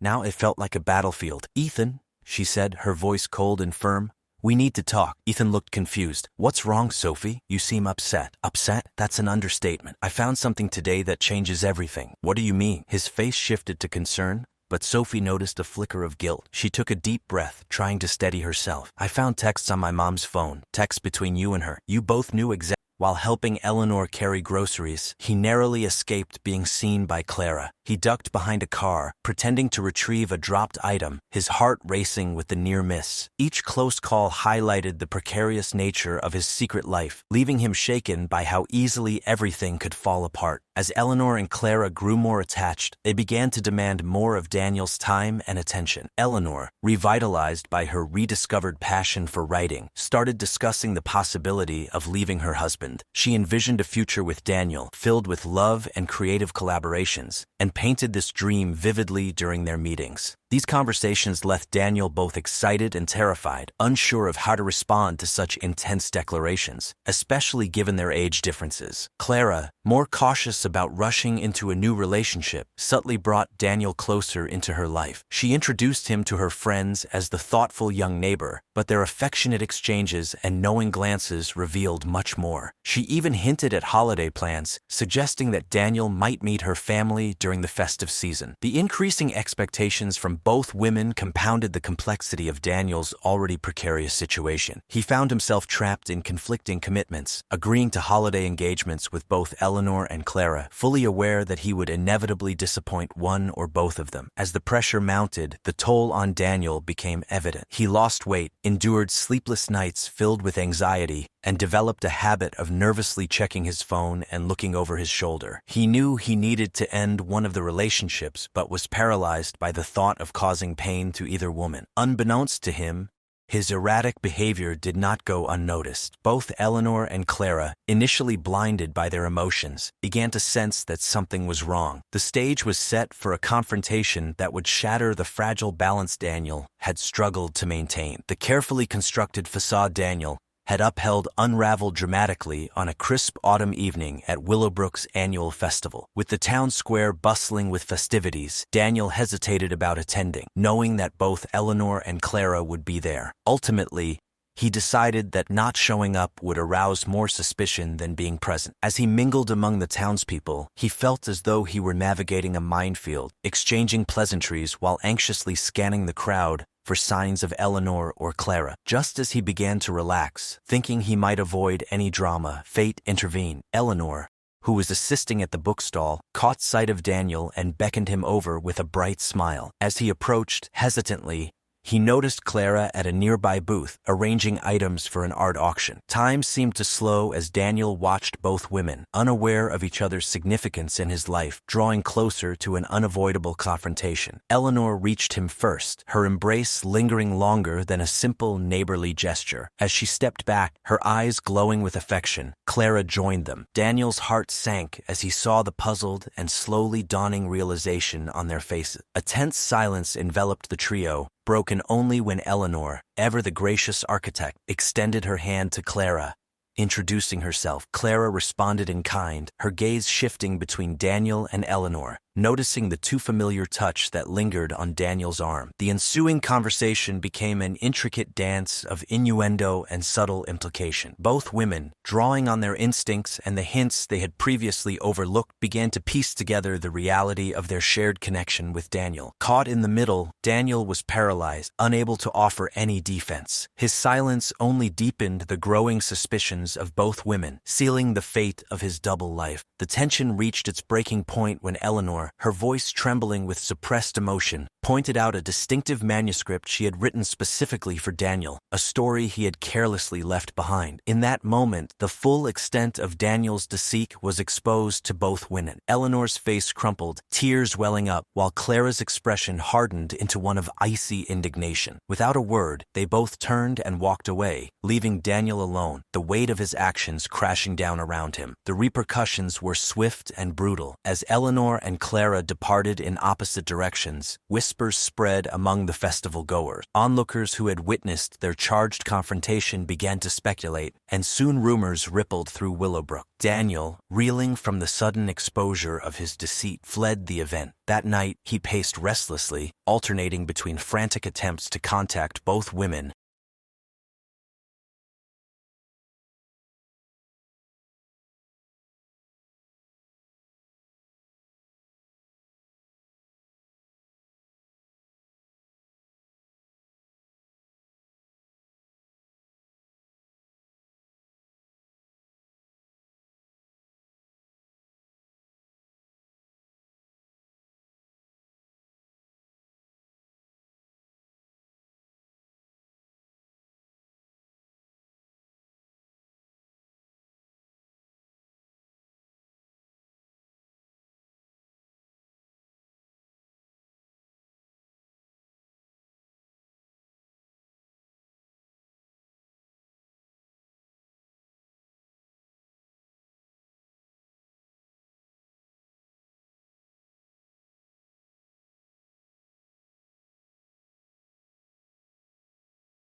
to Ethan's grieving family.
Tried to portray Isabella Ruiz as a frail old woman who could not possibly have orchestrated such a crime. Randall painted Lina Castillo as the true mastermind, claiming that Isabella had been manipulated into covering up for her daughter-in-law. However, Isabella's stern demeanor on the stand did little to win the jury's sympathy, and they were clearly disturbed by the sordid details of the case. After 3 weeks of testimony, the jury took just 2 hours to reach a verdict. Isabella Ruiz was found guilty of first-degree murder and sentenced to life in prison without the possibility of parole. Lina Castillo, though charged as an accessory to murder, received a lighter sentence of 25 years after cooperating with investigators. The verdict brought some relief to Victor's family, but the damage left behind by the shocking betrayal would never fully heal. Many felt that justice had been served, but Victor's tragic death and the circumstances surrounding it left a dark cloud over the Ruiz family for years to come. After the trial, life changed drastically for everyone involved. Isabella Ruiz, the mother convicted of murdering her son, was sent to a state prison in California. Despite her sharp wit and strong personality,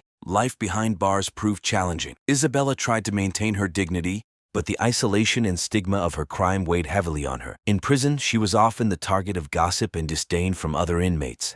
Over the years, Isabella's health began to decline, and in 2021 she contracted COVID-19 during a surge in cases. Despite efforts to treat her, she passed away alone in a prison hospital. News of her death made headlines, with some former friends and family expressing mixed feelings about her fate. Lina Castillo, Victor's widow, faced a different kind of consequence after her reduced sentence of 25 years. She served her time in a women's correctional facility, often reminiscing about her life before the murder. During her incarceration, she sought therapy to deal with her feelings of guilt and confusion about her relationships. Lina maintained her innocence regarding the actual murder but acknowledged her role in the events that unfolded. Amy Liu, the young yoga instructor who had become entangled in the scandal, also faced her own struggles. Though Amy was never charged with any crime, the fallout from the trial affected her reputation. She continued to work at the resort for a few years after the events, but the whispers of the affair haunted her. In search of a fresh start, Amy eventually moved to Los Angeles, California,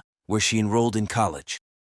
Clara joined them. Daniel's heart sank as he saw the puzzled and slowly dawning realization on their faces. A tense silence enveloped the trio, broken only when Eleanor, ever the gracious architect, extended her hand to Clara. Introducing herself, Clara responded in kind, her gaze shifting between Daniel and Eleanor, noticing the too familiar touch that lingered on Daniel's arm. The ensuing conversation became an intricate dance of innuendo and subtle implication. Both women, drawing on their instincts and the hints they had previously overlooked, began to piece together the reality of their shared connection with Daniel. Caught in the middle, Daniel was paralyzed, unable to offer any defense. His silence only deepened the growing suspicions of both women, sealing the fate of his double life. The tension reached its breaking point when Eleanor, her voice trembling with suppressed emotion, pointed out a distinctive manuscript she had written specifically for Daniel, a story he had carelessly left behind. In that moment, the full extent of Daniel's deceit was exposed to both women. Eleanor's face crumpled, tears He grappled not only with the public scandal of his wife's betrayal, but also the shock of her drastic actions. He withdrew from his public life, taking a leave of absence from his real estate business. The inquiry also highlighted Eleanor's significant emotional turmoil leading up to the incident. Neighbors and acquaintances, who had previously been hesitant to get involved, came forward with observations of her increasingly unstable behavior and mental distress. These accounts became crucial in shaping her legal defense. Clara Matthews's relatives, shocked and grief-stricken, traveled from afar to cope with their loss. The investigation also scrutinized the firearm involved. Legally registered to Martin, the gun had been carelessly stored, raising legal questions about his responsibility in the tragedy, further complicating an already intricate legal case. The trial of Eleanor Bennett began 6 months after the incident. Prosecutors portrayed her as a calculating murderer, driven by jealousy, citing her premeditated retrieval of the firearm and her deteriorating mental state as evidence of her intent. In contrast, the defense argued that Eleanor was a victim of her circumstances, pushed to the brink by emotional betrayal and overwhelming stress. They called upon experts to testify about how prolonged emotional distress could impair judgment. Daniel's testimony was a pivotal moment in the trial. His detailed account of the relationships and events leading up to the shooting provided essential context, though his time on the stand was visibly distressing for everyone involved. After extensive testimonies and careful deliberation, the jury reached a verdict. Eleanor was found guilty of second-degree murder, a verdict less severe than what the prosecution had sought. The judge, taking into account the unique circumstances and Eleanor's previously clean record, sentenced her to 18 years in prison, with eligibility for parole after 12 years. In the years that followed, the residents of Willowbrook struggled to recover from the upheaval. The community, once a symbol of peace and neighborly unity, now bore the scars of the tragedy. The events of that chilling November day remained a somber reminder that even in the most seemingly idyllic neighborhoods, deep-seated emotions and turmoil can lead to catastrophic outcomes.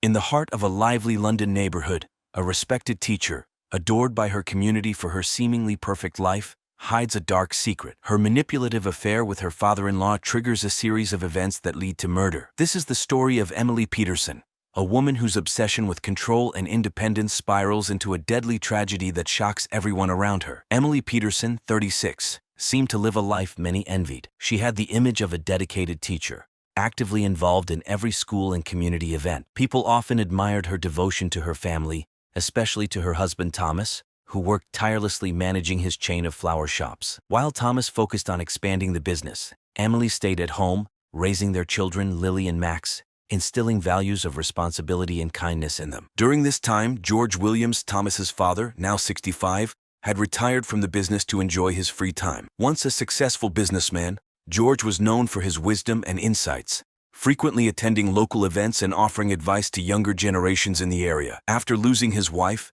George became more reclusive, though he still maintained a strong presence in the community. Emily admired George from afar, viewing him as a source of strength and stability. However, by 2010, her marriage to Thomas had grown distant. Thomas's focus on the flower shops consumed all his energy. He left early in the morning and returned late at night, always exhausted. Their conversations had dwindled to brief exchanges about bills and the children. The warmth they once shared had faded, leaving Emily feeling isolated, unappreciated, and emotionally neglected. In those lonely moments, Emily turned to George. At first, their interactions were innocent, casual chats after neighborhood events or quick conversations at family gatherings, but gradually their discussions grew deeper. By early 2011, Emily and George had become closer. With Thomas constantly busy, George frequently visited the house, filling in roles Thomas couldn't. Emily appreciated how George always made time for her. Unlike her husband, George listened to her frustrations, sympathized with her struggles, and offered comforting words. George, still grieving his late wife, found solace in Emily's company. He had never fully recovered from his wife's passing in 2009, and though he remained composed, the pain lingered. He saw in Emily a kindred spirit, someone suffering in silence as he was. Their conversations often revolved around their personal difficulties, with George confiding in Emily about how empty his house felt since his wife passed away. Emily, in return, shared how abandoned she felt in her marriage, explaining how Thomas no longer noticed or appreciated her. This shared vulnerability forged a deep emotional bond between them. By mid-2011, George began visiting more often, offering to help around the house or spend time with the children. But both of them knew something was changing. The lines between father-in-law and daughter-in-law blurred.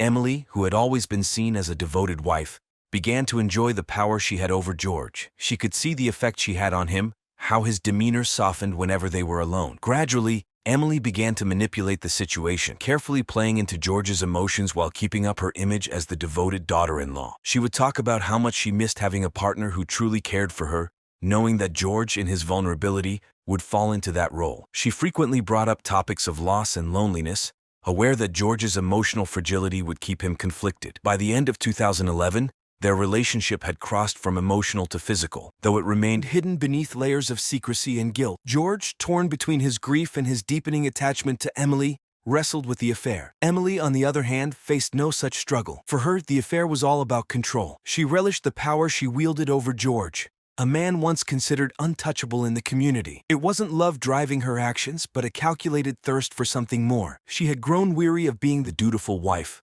living in Thomas's shadow. George, with his influence and wealth, became her means to an end. Everything took a dark turn on March 6, 2014, when the police were called to the Peterson residence. Thomas's body was found in the greenhouse, his head brutally struck with a heavy object. What had once been a peaceful retreat where Thomas indulged his love for plants had turned into a crime scene. Blood splattered across the floor, leaving the community reeling in shock. Looking back at early 2012, when their meetings became more frequent and their conversations darker, George, consumed with guilt, often spoke of ending the relationship, citing fear of the consequences. But Emily always convinced him otherwise, using her emotional grip to keep him close. She reminded him of how lonely they both were, how Thomas's neglect of her was unjust, and how they deserved happiness, even if it came at a price. By this point, George was too entrenched in the affair to break free. Emily's manipulation grew more cunning as time passed. She subtly began planting the idea that Thomas's absence would not only be a relief but a necessity. She hinted at how much simpler life would be without Thomas's constant focus on the business, without him always being in the way. George, emotionally drained and fragile, started to agree. He began seeing Thomas not as his son but as an obstacle to the life he and Emily could share. By mid-2013, Emily had gained complete control over George. He was willing to do anything to keep her in his life, even if it meant betraying his own family. But Emily was already looking ahead. She saw a chance to not only free herself from her marriage but also take over the family business. George was aging, and she knew it wouldn't be long before control of the flower shops passed to her. But first, Thomas had to go. As their affair deepened, so did Emily's schemes. By January 2014, she had begun carefully setting the stage for Thomas's demise. She was patient, calculating, and knew her moment was coming. What had started as a secret affair had turned into a dangerous game of manipulation, with George as her pawn and Thomas as her target. On March 2, 2014, everything began to unravel in the Peterson household. What had been quietly brewing for years behind closed doors finally reached its breaking point. Emily, always in control, decided it was time to act. She knew she could no longer uphold the charade of her life. Her affair with George had become more than just a secret. It was now a tangled web of lies and manipulation, threatening to come crashing down. George, weighed down with guilt, hesitated. The gravity of his actions overwhelmed him, and the thought of committing an even greater sin, the murder of his own son, paralyzed him with fear. But Emily was relentless. She had spent years mastering the art of manipulating George, exploiting his weaknesses. She knew exactly how to push George just enough to get what she wanted without scaring him off. Emily framed their situation in a way that allowed him to justify the unthinkable. George, torn between his feelings for Emily and the moral values he once held dear, felt trapped. He believed her when she said that Thomas's death was inevitable, that it was the only way for them to escape the lies. She convinced him it was necessary, a way to cleanse their lives and start fresh. Emily's plan was cold and calculated, like everything else she did. She had thought through every detail, aware that George's fragile emotional state made him easy to manipulate. The plan was simple but ruthless, leaving little trace. She gave George clear instructions, reassuring him that once it was done, they would finally be free. No more secrets, no more guilt. George, despite his inner turmoil, let his emotions cloud his judgment. He was too far gone, too deeply in love with Emily to turn back now. 4 days later, on the night of March 6, 2014, the plan reached its violent conclusion. The Peterson household, usually quiet and peaceful, became the site of a horrific crime. Thomas's lifeless body was discovered in the greenhouse, his head shattered by a heavy object. Blood pooled around him, staining the floor where he had once tenderly cared for his plants. The greenhouse, once a place where Thomas found peace in his work, was now marred by violence and death. The discovery of Thomas's body sent shockwaves through the community. News of the tragedy spread quickly, with neighbors gathering outside the Peterson home, confused and disturbed. The family was well known in the neighborhood, and Thomas's flower shops had long been a staple of the local economy. The idea that such a brutal crime could befall someone so respected was unimaginable. The police arrived quickly, led by Detective Martin Collins, a seasoned investigator with years of experience handling violent crimes. As he surveyed the scene, Collins immediately sensed something was amiss. There were no signs of forced entry, and nothing seemed to be missing. The initial theory of a robbery gone wrong, which seemed plausible at first, quickly fell apart. This crime was personal. Its precision and brutality pointed to someone close to Thomas. By March 8, 2014, the investigation was in full swing. The police began interviewing everyone connected to Thomas, starting with Emily. She played the role of the grieving widow almost flawlessly, but to Detective Collins, something seemed off. Emily appeared upset, but her tears seemed too controlled, her emotions too calculated. She calmly explained how Thomas had come home late the night before the murder and how she had gone to bed early, unaware of anything unusual. Despite her composed demeanor, Collins couldn't shake the feeling that something wasn't right. Emily's behavior after the murder was odd. In the days following the tragedy, she didn't appear genuinely grief-stricken. Her routine barely changed. While others in her position might have been overwhelmed by sorrow, Emily carried on as if nothing significant had occurred. Her lack of genuine emotion raised red flags for the detective. Something about her story just didn't add up. Then, on March 20, 2014, a breakthrough came when a hidden phone was found in Emily's closet. The discovery blew the investigation wide open. The phone contained explicit text messages between Emily and George, revealing the full scope of their affair. The texts were detailed, discussing their plans to get rid of Thomas and even hinting at the exact day they would do it. George appeared hesitant in the messages, but it was clear that Emily had orchestrated everything, pushing him toward committing the unthinkable. With this new evidence, Detective Collins knew the investigation had reached a critical turning point. George's involvement was undeniable, and the truth was now just a matter of time. Emily, however, continued to deny everything, insisting the messages were nothing more than fantasy. She portrayed herself as the victim, claiming George had misunderstood their conversations. She painted George as a grieving man who had manipulated her, casting herself as an innocent woman caught in a tragic misunderstanding. But George's guilt was too great to conceal. After the evidence surfaced, he began to unravel. By April 1, 2014, George had completely withdrawn from his usual social circles and family gatherings. His once strong presence had crumbled, and he could barely look his grandchildren in the eyes. The weight of his actions consumed him. He no longer spoke about the future or offered advice. He was a shell of the man he once was, destroyed by his own guilt. When the police finally brought him in for questioning on April 1st, George's calm facade shattered.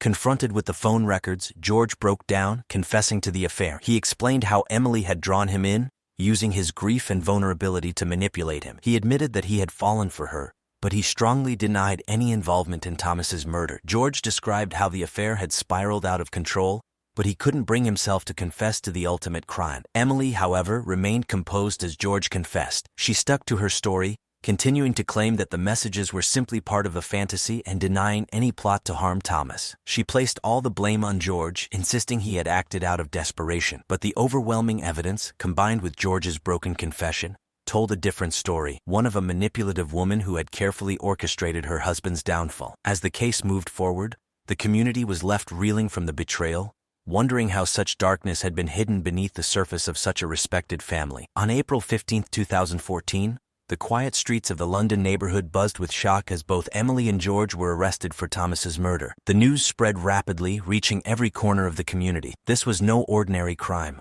It was a betrayal that cut deep, shaking the very foundation of the Peterson family. A family once admired for their success and respectability, Emily had always been seen as the devoted wife, while George had long been respected as a wise and strong figure. The revelation of their affair and involvement in Thomas's death left everyone in disbelief. The trial, which began in early 2015, became a spectacle, drawing crowds from across the city. The courthouse was packed every day with neighbors, colleagues, and even the local media eager to witness the downfall of a family that had once seemed perfect. Cameras captured every moment, and reporters painted Emily as a cold, calculating woman who had manipulated an old man into killing her husband. George, the once proud and respected elder of the community, appeared broken. He looked older than his 65 years, his shoulders slumped, and his face gaunt, as though the weight of his actions had drained the life out of him. Throughout the trial, George broke down multiple times, overwhelmed with guilt. He admitted to the affair, explaining how Emily had slowly gained control of him,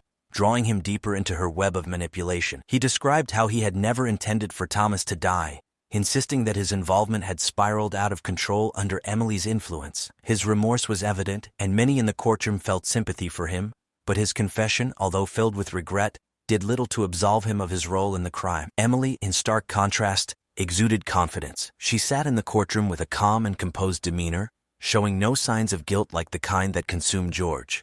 Even as the gruesome details of the murder were laid out, she remained firm in her defense, claiming that George had acted on his own and that she had never intended for things to escalate so far. She maintained that their messages, which clearly outlined a plan to kill Thomas, were nothing more than a fantasy misunderstood by an old man who had become infatuated with her. To the jury and everyone watching, Emily's lack of remorse was chilling. Her cold detachment from the events made it clear that she was the mastermind behind the entire scheme. She had manipulated George from the start, exploiting his vulnerability and using his love for her as a tool to achieve her own ends. It became clear that Emily's motive was never love, but power. The power to control the Peterson family, take over the flower shop business, and rid herself of the marriage that had kept her trapped in a life of duty and routine. George, once a man of integrity, had been reduced to a pawn in her calculated plan, falling so deeply into sin that he could no longer find a way out. As the trial continued, the emotional toll on the Peterson family became increasingly visible. Lily, now 17, and Max, 13,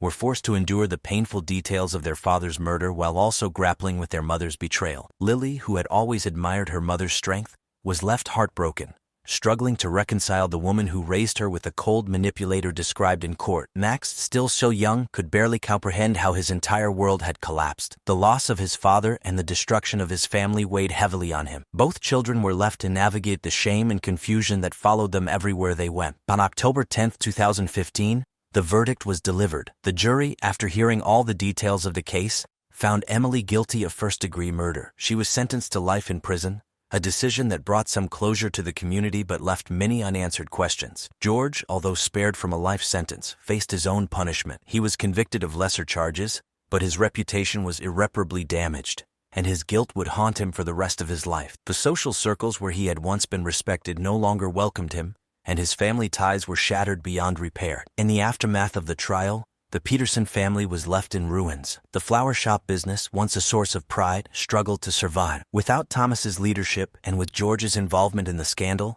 many customers abandoned them, and the community's trust in the family was broken. Lily and Max were left to navigate life without the guidance of their parents, both of whom were lost to them in different ways. Lily, standing on the brink of adulthood, bore the family's shame on her shoulders. She tried to stay strong for Max, but the trauma of losing both parents, one to murder and the other to the justice system, took a heavy toll. She often reflected on the days before everything fell apart, wondering how her mother had managed to hide such darkness beneath their seemingly perfect light. Max, still so young, struggled to find his place in a world where both his parents had betrayed him. The emotional scars left by the trial would follow him and his sister for the rest of their lives. As the dust settled on the trial, the community remained divided. Some viewed George as a man who had been led astray, a victim of Emily's manipulation. Others believed that he too bore responsibility for the tragedy, unable to escape the consequences of his own actions. But the most lingering question was, what had truly driven Emily to orchestrate such a horrific act? Was it simply a desire for freedom, or was there something deeper? A hunger for power and control, buried beneath her facade of devotion and duty? The unraveling of Emily's affair and her cold manipulation of George left an indelible mark on the community. It served as a grim reminder that even the most outwardly perfect lives could hide unimaginable darkness. The betrayal, the murder, and the trial left the neighborhood grappling with the haunting truth that appearances can be deceiving, and sometimes those we trust the most are the ones capable of causing the greatest harm.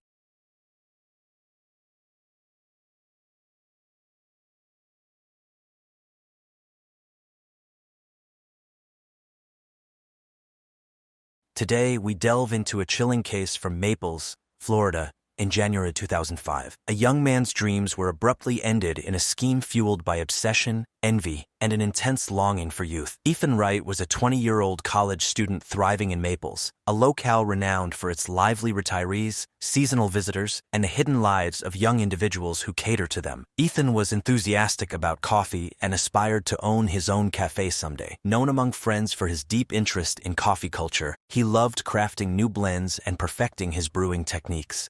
Ethan was enrolled at a local community college, focusing on business management to pave the way for his cafe dreams. He worked part-time as a barista at a popular local coffee shop, where his innovative creations were starting to get noticed for their unique flavors, often challenging Maple's preference for traditional brews. Ethan was well regarded by his peers, celebrated for his amiable nature, and his knack for making those around him feel at ease. His engaging personality wasn't just a hit with his friends. He also charmed the older clientele at high-end coffee tasting events, where his skills were in high demand. Ethan was bold and spirited, always on the lookout for new connections and adventures in life, love, and especially in coffee. In the days leading up to his tragic end, Ethan was thrilled about a new opportunity to showcase his latest coffee blend at one of Maple's premier events. His excitement was palpable in every discussion with friends and colleagues. He aimed to carve out a name for himself in the bustling cafe scene and saw this event as a breakthrough. Ethan harbored grand ambitions. He dreamed of traveling the world to explore diverse coffee cultures and someday competing in national barista competitions. He even mused about moving to Seattle to immerse himself in its famed coffee scene. Yet, all his aspirations were halted by a sinister plot that unfolded unnoticed. On the morning of January 15, 2005, Maples was just starting to stir under a clear, cool dawn. Around 8 a.m., Ethan Wright's roommate, Alex Reed, sensed that something was amiss. Ethan hadn't left for his early shift at the local coffee shop, which was out of character. Ethan was usually up with the first light, ready to embrace the day. Alex, concerned, tapped on Ethan's bedroom door, but got no reply. Deciding to check, what he discovered would forever be imprinted in his memory. Ethan lay on his bed, motionless, his skin pale and lifeless. The room, typically filled with the aroma of freshly brewed coffee or experimental blends, was now unsettlingly silent, marked by a faint, distressing odor. No signs of struggle were evident, no furniture appended or items displaced. It appeared as though Ethan had simply drifted off to sleep and never awakened. Shock rooted Alex to the spot as he stared in disbelief. Panic quickly set in. He scrambled for his phone and dialed 911, his voice breaking as he shakily recounted finding his best friend unresponsive. When the paramedics arrived, they confirmed Alex's worst fears. Ethan was dead. Police soon followed, their sirens cutting through the morning quiet, the flashing lights casting eerie shadows inside the modest apartment. The scene felt surreal, the morning's tranquility shattered by the stark reality of death. Alex, overwhelmed by shock, struggled to grasp the magnitude of what had occurred. The responding officers gently urged him out to start their inquiry. Later, at the police station, he was visibly distraught, unable to fathom the enormity of his loss. Ethan's body was transported to the local medical examiner for an autopsy as the investigation into his enigmatic death commenced. Unbeknownst to all, this was merely the start of a complex, sinister tale. The Naples Police Department responded swiftly to the 911 call from Ethan Wright's apartment on the morning of January 15, 2005. Leading the charge was Detective James McCarthy, a veteran officer known for his thorough investigative skills. The scene at Ethan's apartment was eerily silent. Everything appeared untouched, and Ethan's body lay peacefully, hinting at an unnatural cause of death. As McCarthy and his team entered Ethan's bedroom, the absence of visible violence struck them. No blood, no weapons, no signs of a struggle. Ethan appeared to have simply fallen asleep and not woken up. However, upon closer inspection, Detective McCarthy grew suspicious of more sinister undertone. Ethan's pale complexion and the slight bluish hue around his lips suggested possible poisoning. The team meticulously documented the scene, photographing every detail from the neatly kept bed to the half-drunk cup of coffee on the nightstand. They collected potential evidence, including fingerprints and samples from the coffee cup, and gathered food items from the kitchen that Ethan had recently prepared. The medical examiner, Dr. Cameron, arrived and conducted a preliminary examination, affirming McCarthy's suspicion. Poisoning seemed the likely cause. Dr. Cameron immediately requested a full toxicology report to pinpoint the substance responsible for Ethan's sudden demise. The investigation widened as police questioned Alex Reed, Ethan's roommate, who, though still in shock, provided full cooperation. Alex recounted Ethan's recent activities, highlighting his excitement over a new coffee blend he was perfecting for an upcoming competition. Knowing the urgency of the situation, Detective McCarthy understood that the perpetrator could still be close. The forthcoming toxicology results would be critical in unraveling how a vibrant young man like Ethan met such a mysterious end. Isabella Moreno, 67, was the first individual questioned by the police in their probe into Ethan Wright's death. Isabella was a prominent figure in Naples' social scene, known for her glamour, confidence, and determination to maintain a youthful facade. Often seen as a sophisticated figure, she had a reputation for relationships with significantly younger men, including Ethan. Despite advancing years, Isabella retained her charm, using it to stay relevant among Naples' affluent and seasoned circles. Her history was as vivid as her current lifestyle. She fondly recalled her early days as a model, captivating tales that she shared at social events, though these stories often veiled her underlying insecurities. Over the years, Isabella had invested heavily in cosmetic enhancements to defy age. During the interrogation, Isabella remained composed, firmly denying any involvement in Ethan's demise. She portrayed their relationship as lighthearted and beneficial, with no motive for harm. She recounted their last meeting over coffee at her home, where she served her signature espresso blend, a treat she reserved for her favored companions.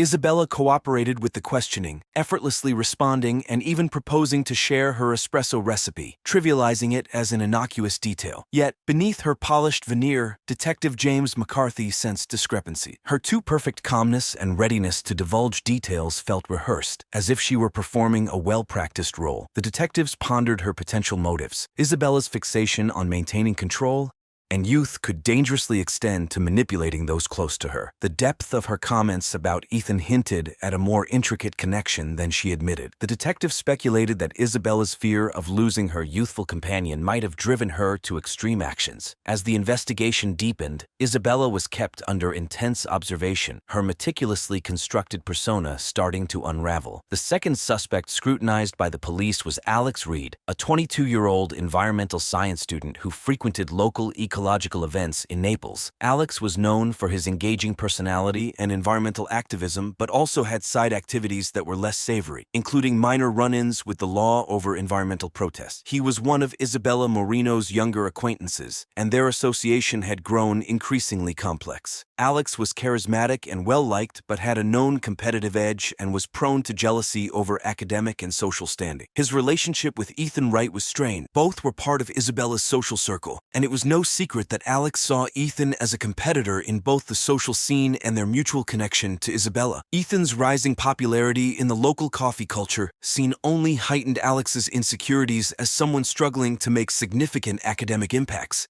Alex had sent Ethan several warning messages in the weeks leading up to Ethan's tragic end, cautioning him to distance himself from Isabella. These messages quickly drew the attention of the investigators. When questioned by the police, Alex attempted to project his usual confident air, but appeared visibly stressed. Despite his disheveled look, contrasting his usually composed public image, Alex denied any involvement in Ethan's death, dismissing his threats as mere posturing. He claimed their rivalry was superficial, more about their competing interests than personal enmity. However, Detective McCarthy noted Alex's unease, especially when discussing his whereabouts on the night of Ethan's death. Alex described his interactions with Isabella as intense but non-exclusive, highlighting the presence of other young men in her life, and expressed feelings of neglect, particularly after Isabella had informally rated their contributions to her environmental initiatives, placing Ethan ahead of him. Alex's resentment and frustration were palpable, and the police began to view him as someone who might act out of fear of losing his standing with Isabella. The officers pressed him to reveal more about his motives, but Alex maintained his innocence.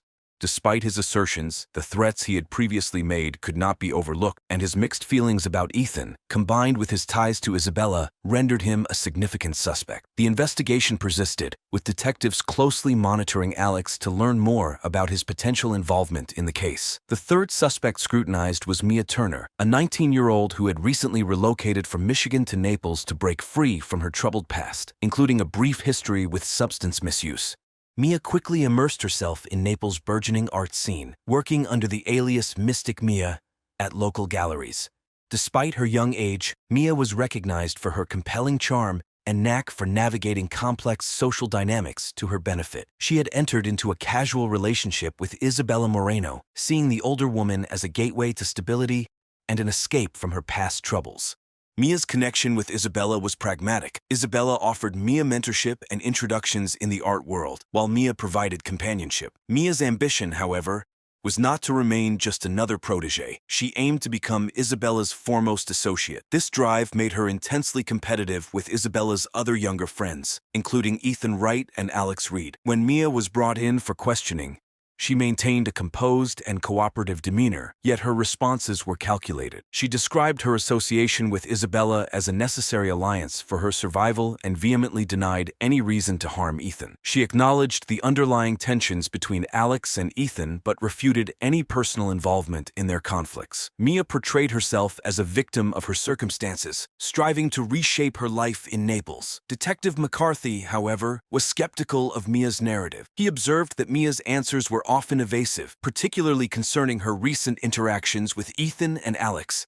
Mia was adept at redirecting inquiries away from her emotions towards Isabella, focusing instead on her challenging transition to Naples. Her past issues and her manipulative tendencies added layers of complexity to the investigation. While Mia asserted her innocence regarding Ethan's demise, the detectives remained wary. Her ability to manipulate situations and her motives for seeking prominence in Isabella's circle kept her firmly under the investigators' lens as they delved deeper into Mia's background and her dynamics with Isabella, assessing her potential role in the unsettling events. The investigation took an unexpected turn on January 28, 2005, when new evidence surfaced, altering the direction of the entire case. It was a brisk morning in Naples, with the sun just peeking over the horizon. Detective McCarthy and his team were meticulously searching Isabella Moreno's opulent residence, looking for any clues that might connect her or the other suspects to Ethan Wright's untimely death. What they uncovered in Isabella's bedroom exceeded their grimmest expectation. Hidden in a secret compartment of her drawer, they found a collection of personal journals and extensive medical records. These documents shockingly revealed that Isabella had been battling a severe and undisclosed health condition, but more horrifying were her journal entries. Isabella had penned down her convoluted thoughts, detailing how she felt her youthful circle of friends somehow deepened her own insecurities about aging. In her distorted view, she believed that maintaining close relationships with them allowed her to vicariously recapture her lost youth. These revelations stunned the investigators and added a sinister layer to Isabella's motives. If Ethan had stumbled upon this disturbing secret and threatened to expose her, it would provide Isabella with a compelling motive to silence him permanently. The team immediately revisited the timeline of events leading up to Ethan's death, with a renewed focus on his recent interactions with Isabella. The discovery of the journals also cast a new light on the other suspects, Alex Reed and Mia Turner, who were both intimately involved in Isabella's complex web of relationships. The detective speculated whether Alex or Mia might have discovered Isabella's unsettling views and acted out of revenge or fear of exposure, or if Isabella, driven by paranoia, decided to preemptively eliminate any threats to her facade. With this alarming new evidence, the investigative team intensified their scrutiny of Isabella Moreno.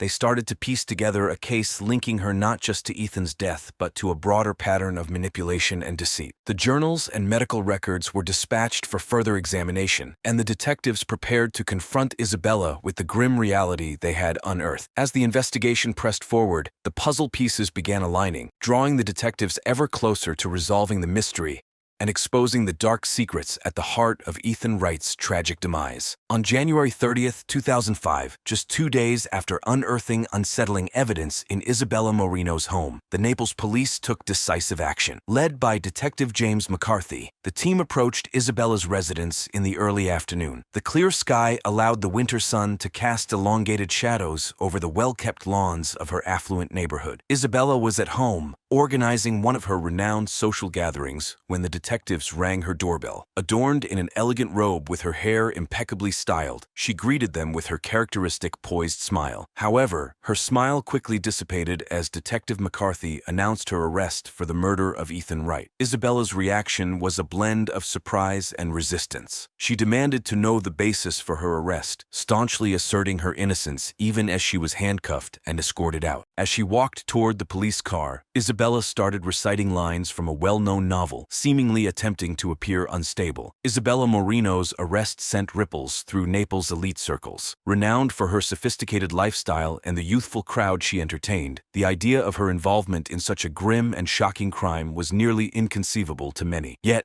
as the investigation unfolded and details came to light, it became apparent that Isabella's charming facade concealed a much darker reality. Detective McCarthy and his team had constructed a robust case against her. The journals and medical documents discovered at her residence laid bare her distorted perceptions and intentions concerning her younger friends. Additionally, they uncovered communications between Isabella and Ethan where he confronted her about her manipulations. These messages revealed that Ethan had threatened to reveal her secrets, prompting Isabella to take extreme measures to maintain her facade. As Isabella sat in the interrogation room, her composure unwavering, she denied any involvement in Ethan's death. Nonetheless, the mounting evidence starkly contradicted her denials, making her efforts to undermine the investigation futile. Ethan's family, deeply saddened by his untimely death, felt a sense of relief as justice began to take shape. They remembered Ethan as a vibrant young man with an ambitious vision for his future, and they struggled to grasp how someone like Isabella could play a role in such a tragedy. Isabella Moreno's arrest was a pivotal moment in the investigation, changing her image from a revered socialite to a central figure in a criminal case, which captivated the Naples community as it played out in public view. The trial of Isabella Moreno commenced in late March 2005. Leading the prosecution was Assistant State Attorney Michael Dummer, a diligent 48-year-old known for his tenacity in court. Dummer was committed to securing a conviction, portraying Isabella as a cunning woman who charmed young men into her circle, only to endanger them to preserve her illusion of youth. He presented the jury with damning evidence discovered at Isabella's residence, her journals, medical records, and incriminating text messages, which illustrated her malign intentions. Dummer argued that Isabella, driven by the fear of Ethan revealing her secrets, resolved to silence him permanently by poisoning his coffee, resulting in his painful and prolonged demise. This act, Dummer contended, underscored Isabella's inhumanity.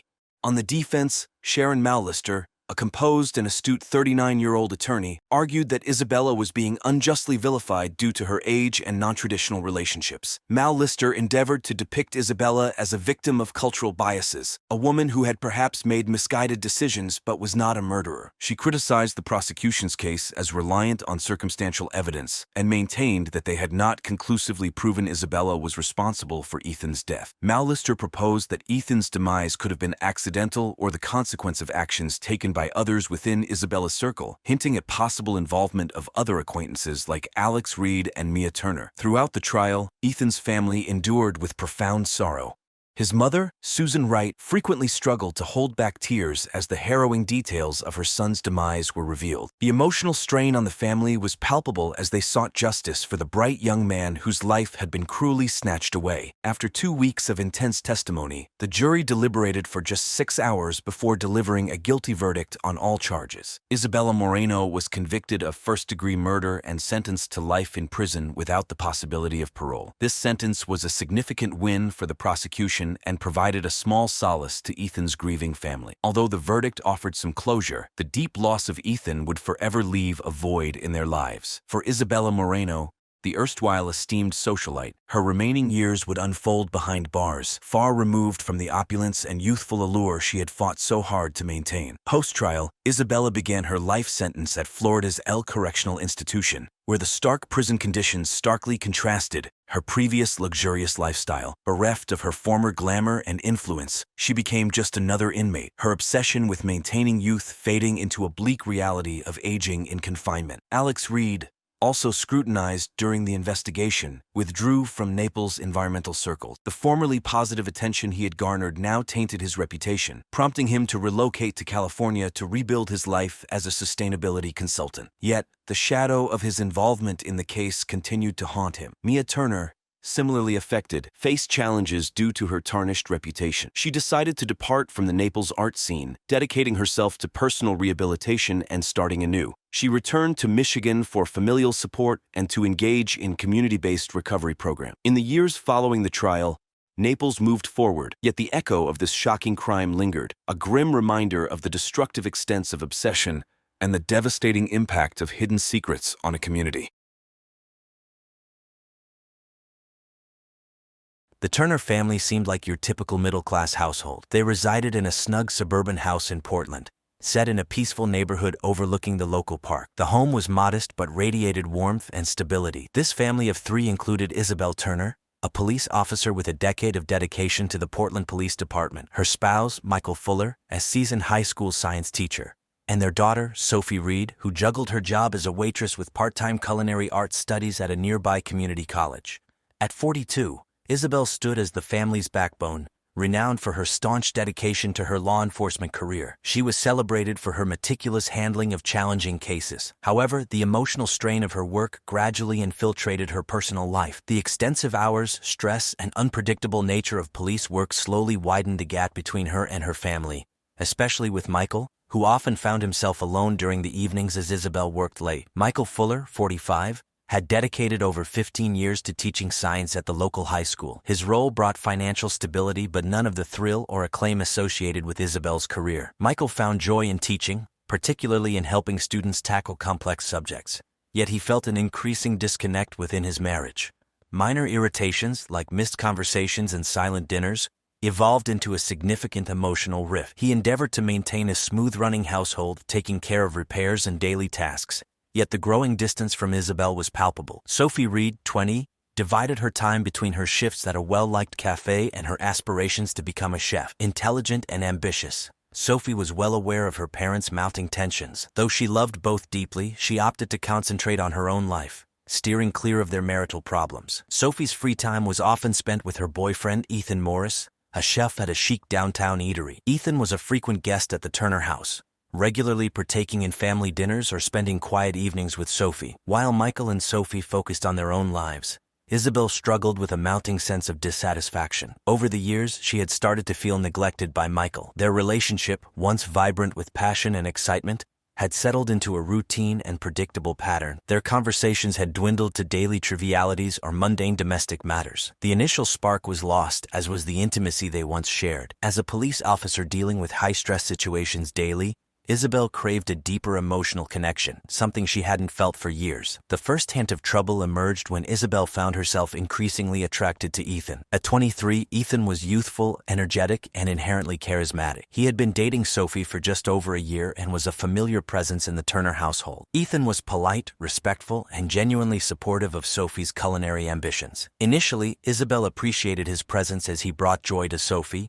but gradually she started noticing more about him. His youthful vigor and carefree attitude starkly contrasted with the dullness of her own marriage.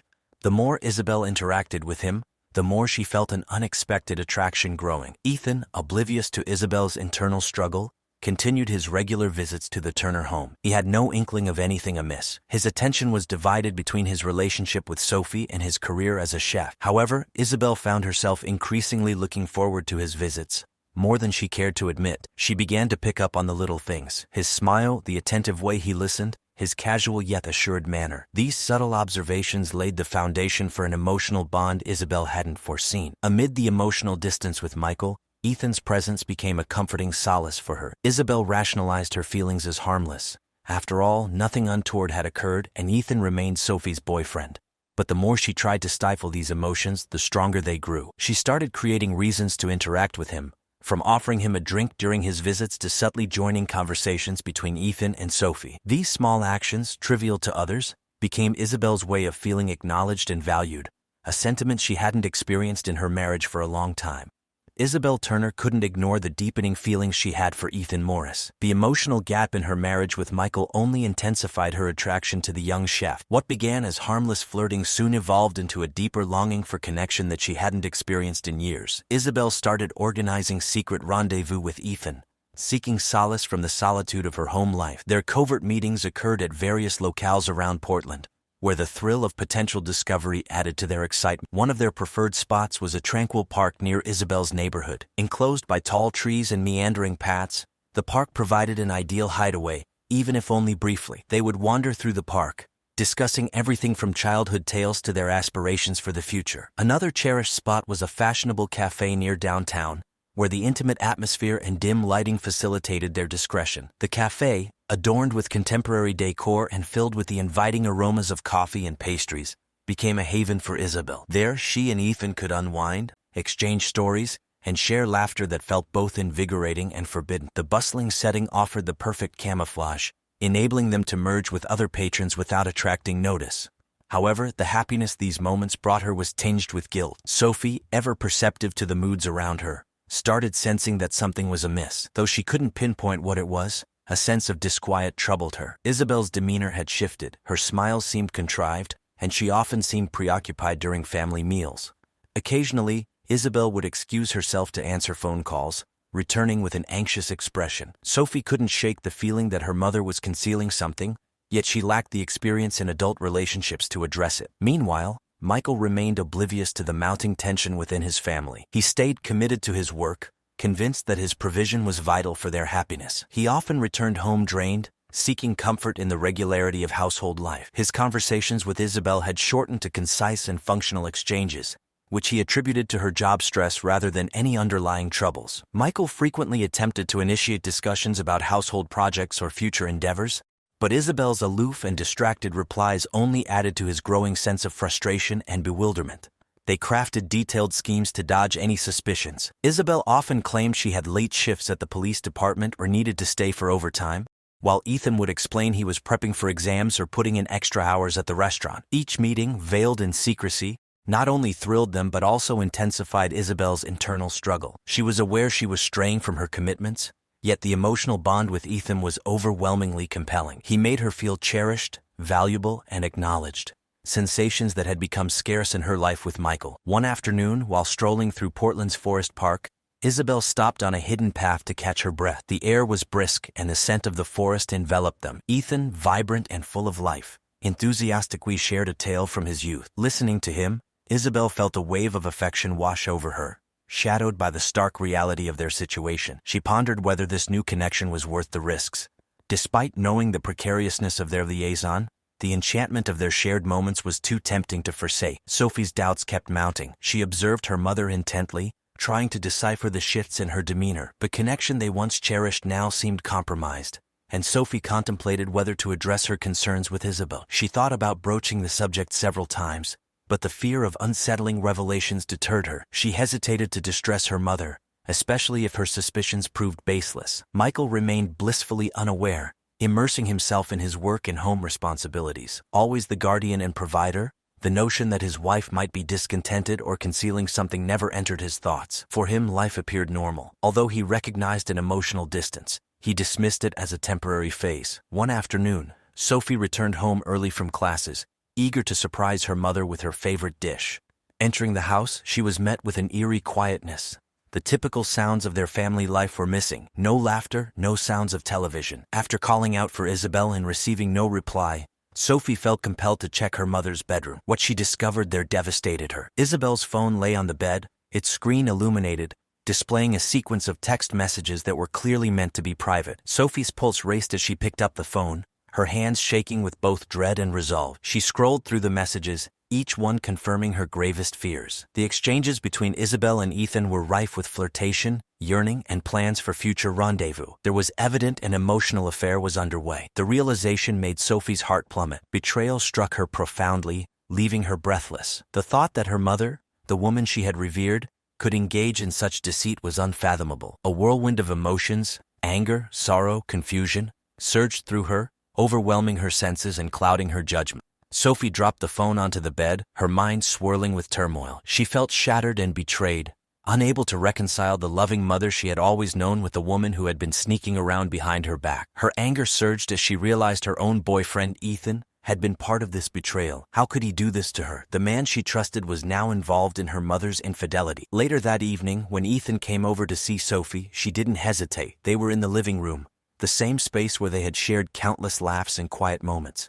Now it felt like a battlefield. "Ethan," she said, her voice cold and firm, "we need to talk." Ethan looked confused. "What's wrong, Sophie? You seem upset." "Upset? That's an understatement. I found something today that changes everything." "What do you mean?" His face shifted to concern, but Sophie noticed a flicker of guilt. She took a deep breath, trying to steady herself. "I found texts on my mom's phone, texts between you and her. You both knew exactly what you were doing, and you didn't even think to tell me?" His face fell as the truth hit him. "Sophie, No, just stop," she interrupted, her voice rising. "You don't get to explain. You lied to me, you betrayed my trust, and you betrayed my mother. Please listen to me." he pleaded, desperation creeping into his voice.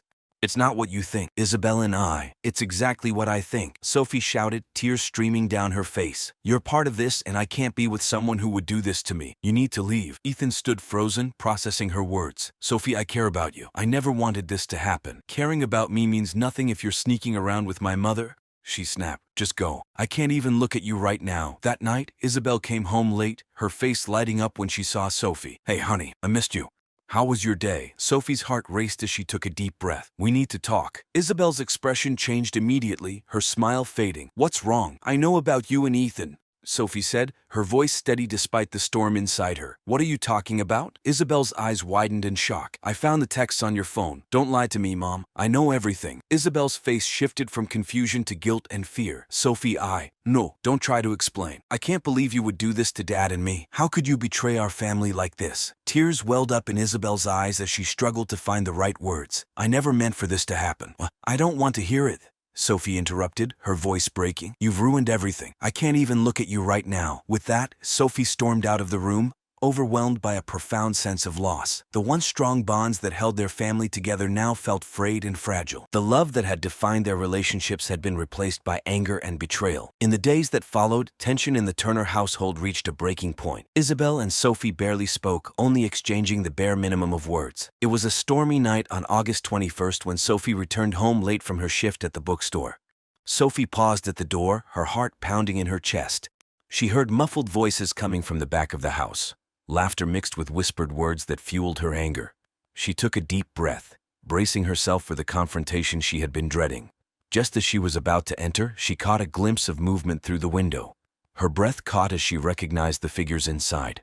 Isabel and Ethan were together, too close, laughing and leaning into each other as if they were in their own world. Sophie's heart broke. Rage surged through her like wildfire, consuming her entirely. How could they be so bold, so disrespectful? The betrayal she had felt earlier was nothing compared to the intensity of this moment. Without thinking, she pushed open the door, her voice cutting through the sound of the rain. What the hell is going on here? Both Isabel and Ethan turned sharply, their faces filled with shock. The room fell silent as they registered Sophie's presence. Isabel's face showed guilt, while Ethan looked frozen in panic. Sophie, Isabel began, but Sophie cut her off. Don't even try to explain. Do you think I'll let you lie to me again? I can't believe you do this in our home. Her voice shook with anger as she pointed an accusing finger at Ethan. How could you betray me like this? You were supposed to be my boyfriend. I didn't mean for it to happen this way, Ethan stammered, his eyes darting between Sophie and Isabel. Sophie, I care about you. I never wanted to hurt you. Caring doesn't matter if you're sleeping with my mother, Sophie shouted, her voice echoing in the room. The tension was thick as Isabel moved toward her daughter, desperation in her eyes. Sophie, please, let's talk. We can work this out. Work it out? You think we can fix this? You've ruined everything. Sophie snapped, her emotions spiraling. As the argument heated, Ethan's expression shifted from shock to anger. You don't get it, Sophie. This isn't just about you, Enough, Isabel yelled, her voice cracking as she stepped between them, trying to de-escalate. Let's all calm down. But Sophie couldn't calm down. The weight of betrayal pressed on her chest, making it hard to breathe. You don't get to play the victim, Mom. You made this choice. You chose him over your family. In a moment of panic and frustration, Ethan stepped forward. You're being irrational. We're in love. Sophie's eyes widened in disbelief. In love? This is love to you? The tension hit its peak. Sophie felt fury bubble up inside, and she couldn't hold back any longer. I can't believe you'd choose him over your own daughter. You're pathetic. The room exploded in chaos. Blinded by rage, Ethan pushed Sophie. She stumbled, her foot catching on the rug. As she regained her balance, a surge of fear washed over her. Get away from me, she cried. But Ethan, consumed by anger and desperation, lunged forward. In that split second, everything spiraled out of control. He grabbed a decorative knife from the table, once just a harmless piece from family gatherings, now a weapon, and in the heat of the moment, lashed out. Sophie gasped as pain seared through her side. The world blurred around her. She stumbled back, her eyes wide with shock, before collapsing onto the cold floor. Mom? Sophie whimpered, her voice weak. Isabel's eyes widened in horror as the reality sank in. Panic surged through her as she rushed to Sophie's side, cradling her daughter's head in her lap. No, Sophie, stay with me. Isabel cried as Sophie's breathing became shallow, her life slipping away. What have you done? What have you done? Isabel screamed at Ethan, who stood frozen, the knife slipping from his hand and clattering to the floor. I didn't mean to. It was an accident. Ethan muttered, his voice shaking as he backed away, the weight of his actions crashing down on him. Sophie's vision blurred, and the edges of her world began to darken. "Mom, I can't," she whispered, feeling the warmth of her blood slipping through her fingers. Isabel sobbed, her heart breaking as the full weight of the situation hit her. "Stay with me, Sophie. Help is coming. Please just hold on." But the light in Sophie's eyes began to fade, and the room spun around Isabel as she cradled her daughter in her arms. In that moment, everything changed. The family she had known was shattered, leaving behind only fragments of love destroyed by betrayal and violence. As the news of Sophie Reed's death spread through the community, the Portland Police Department quickly launched an investigation, determined to uncover the truth behind the tragic crime. Detective Frank Ellis, a seasoned investigator with over 15 years on the force, arrived at the Turner residence, his mind already swirling with questions. The crime scene was chaotic, with flashing lights and whispers from bystanders filling the air. The front door was left ajar, a grim reminder of the events that had transpired. Isabel sat on the porch, her face pale and hollow, a shadow of the strong police officer she once had been. Medics had pronounced Sophie dead at the scene, and now Isabel's world was crashing down. A sickening mix of horror and disbelief overwhelmed her as she struggled to accept that her daughter was gone. Detective Ellis approached Isabel, his expression serious but kind. "Isabel, we need to ask you a few questions. Can you tell me what happened last night?" She hesitated, her heart pounding. I was at home with Sophie and Ethan. We had a fight, and then everything happened so fast. I didn't mean for any of this to happen." Ellis took notes, observing her carefully. "What kind of fight? What triggered it?" Isabel swallowed hard, her mind racing. She knew that telling the full truth would complicate things. "It was about our family. Sophie found out about my relationship with Ethan, and she was understandably upset." "Where was Ethan during the incident?" Ellis asked, his tone steady. He was here. He was with me when Sophie walked in," she admitted, her voice shaking. "It was an accident. A horrible accident." Ellis raised an eyebrow, his pen hovering over his notepad. "Isabel, are you saying Ethan killed Sophie unintentionally?" A wave of panic surged through Isabel. "Yes, that's what I mean. It was a mistake. He didn't mean to hurt her. Never meant for it to go this far," Ethan said, tears in his eyes. "There was an argument. I lost control for a moment. I didn't mean to hurt her. I loved Sophie." Detective Ellis listened carefully, taking notes as Ethan's story unfolded.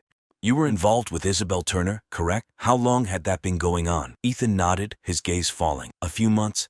I didn't plan for it to happen, but it did." With mounting evidence against both of them, Isabel and Ethan were charged with serious crimes. The trial began on October 1, 2022 at the Multnomah County Courthouse, drawing a crowd eager to witness the outcome of a case that had shaken the community. Isabel, once a respected police officer, now stood in the defendant's chair, facing the full consequences of her decisions. Witnesses described the troubled dynamics within the Turner family, painting a picture of a household in deep turmoil. Evidence was presented, including text messages between Isabel and Ethan, revealing their affair and complicating the already tragic situation. Isabel's defense attorney argued passionately for her innocence, emphasizing the chaotic circumstances surrounding Sophie's death. Isabel Turner did not wield the knife. She's a mother who lost control of her life, but she did not take her daughter's life. Ethan acted in a moment of rage, and Isabel is a victim of circumstance. When it was Ethan's turn to testify, the tension in the courtroom was palpable. He sat in the witness stand,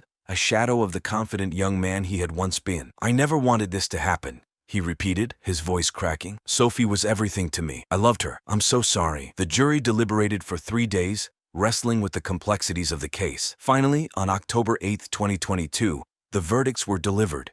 Ethan was found guilty of second-degree murder, while Isabel was convicted of complicity in the crime, a verdict that would forever change their lives. As the judge handed down the sentences, Isabel felt an overwhelming sense of loss. She had not only lost her daughter but also her freedom, and the life she once knew was gone.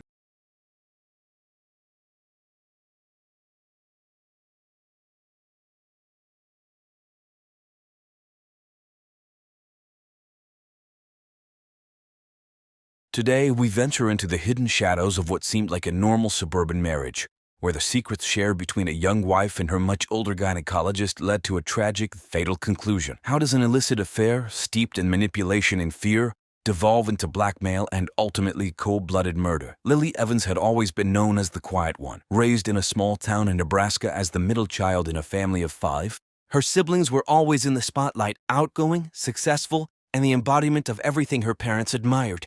Her father, Peter Evans, a strict and no-nonsense factory manager, placed great value on hard work and achievement. Her brothers, both athletes, basked in the praise and attention she never received. Lily, on the other hand, was shy and introverted, often relegated to the shadows of her siblings' accomplishments. Her mother, Susan, though kind-hearted, rarely stood up to Peter, leaving Lily to contend with her feelings of neglect all on her own. As Lily grew older, this unmet need for attention became a deeply ingrained part of her personality. She excelled academically, though in a quiet, understated way that made her achievements easy to overlook. While her brothers were celebrated for their sports victories in high school, Lily quietly graduated with honors, her achievements going largely unnoticed. She found a sense of refuge working part-time at a local cafe after school, though she often felt invisible behind the counter. By the time she graduated in 2005, Lily had become accustomed to blending into the background. Soft-spoken and frequently overlooked, she sought solace in her own quiet world. Friends came and went, but none stayed for long. She longed for someone who would truly notice her,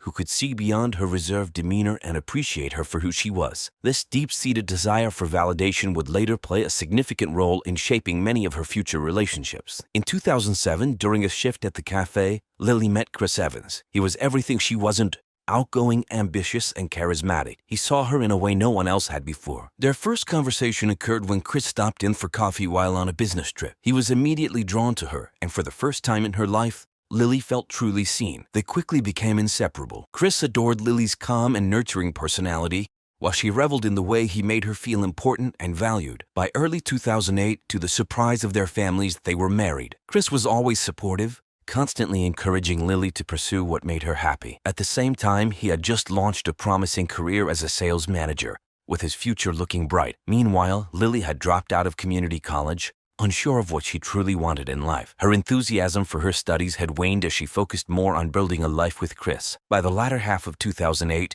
they had moved into a modest home in their small Nebraska town. Shortly after, Lily discovered she was pregnant. The news filled her with both joy and anxiety. While excited about the prospect of motherhood, she was also uncertain about whether she was ready. Having always struggled with self-confidence, the idea of raising a child without the emotional support she had missed in her own upbringing triggered her deepest insecurities. Could she truly be a good mother? Could she provide the love and stability she had always longed for but never fully received? Chris, on the other hand, was overjoyed about the baby, and his excitement helped alleviate some of her doubts. Yet, deep within, Lily still couldn't shake the persistent need for reassurance, for someone to fill the emotional void left by her distant upbringing. In early 2010, as her pregnancy progressed, Lily Evans was referred to Dr. Harold Benson, a renowned and highly respected gynecologist. At 46, Dr. Benson had earned a stellar reputation as one of the best in the region, with decades of experience to his name. He was known for his professionalism and the compassionate care he offered to all his patients.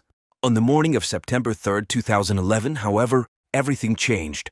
Lily disappeared. Her husband, Chris, reported her missing after she failed to return from what he assumed was a routine checkup. Little did he know that visit would be anything but routine. Later that night, police were summoned to Dr. Benson's clinic after a cleaner made a horrifying discovery: Lily's lifeless body. She had been strangled with a leather belt and hidden carefully in a back storage room, the door locked. The scene was unsettling in its precision. There were no signs of a struggle, no witnesses. It was evident that Dr. Benson had meticulously planned every detail of the murder. Despite his esteemed standing, a closer look into Dr. Benson's life exposed something far more sinister. While outwardly a respected figure in the community, behind the facade of a family man was a deeply insecure individual who had developed a dangerous obsession with his younger patient, Lily. She had unwittingly become the object of his fixation. By the end of 2010, Lily's life had begun to spiral in ways she could never have anticipated. What started as routine medical appointments slowly morphed into something far more sinister, something that weighed heavily on her. Dr. Benson's role in her life shifted from being her gynecologist to someone who exerted an unsettling control over her. Their affair developed gradually,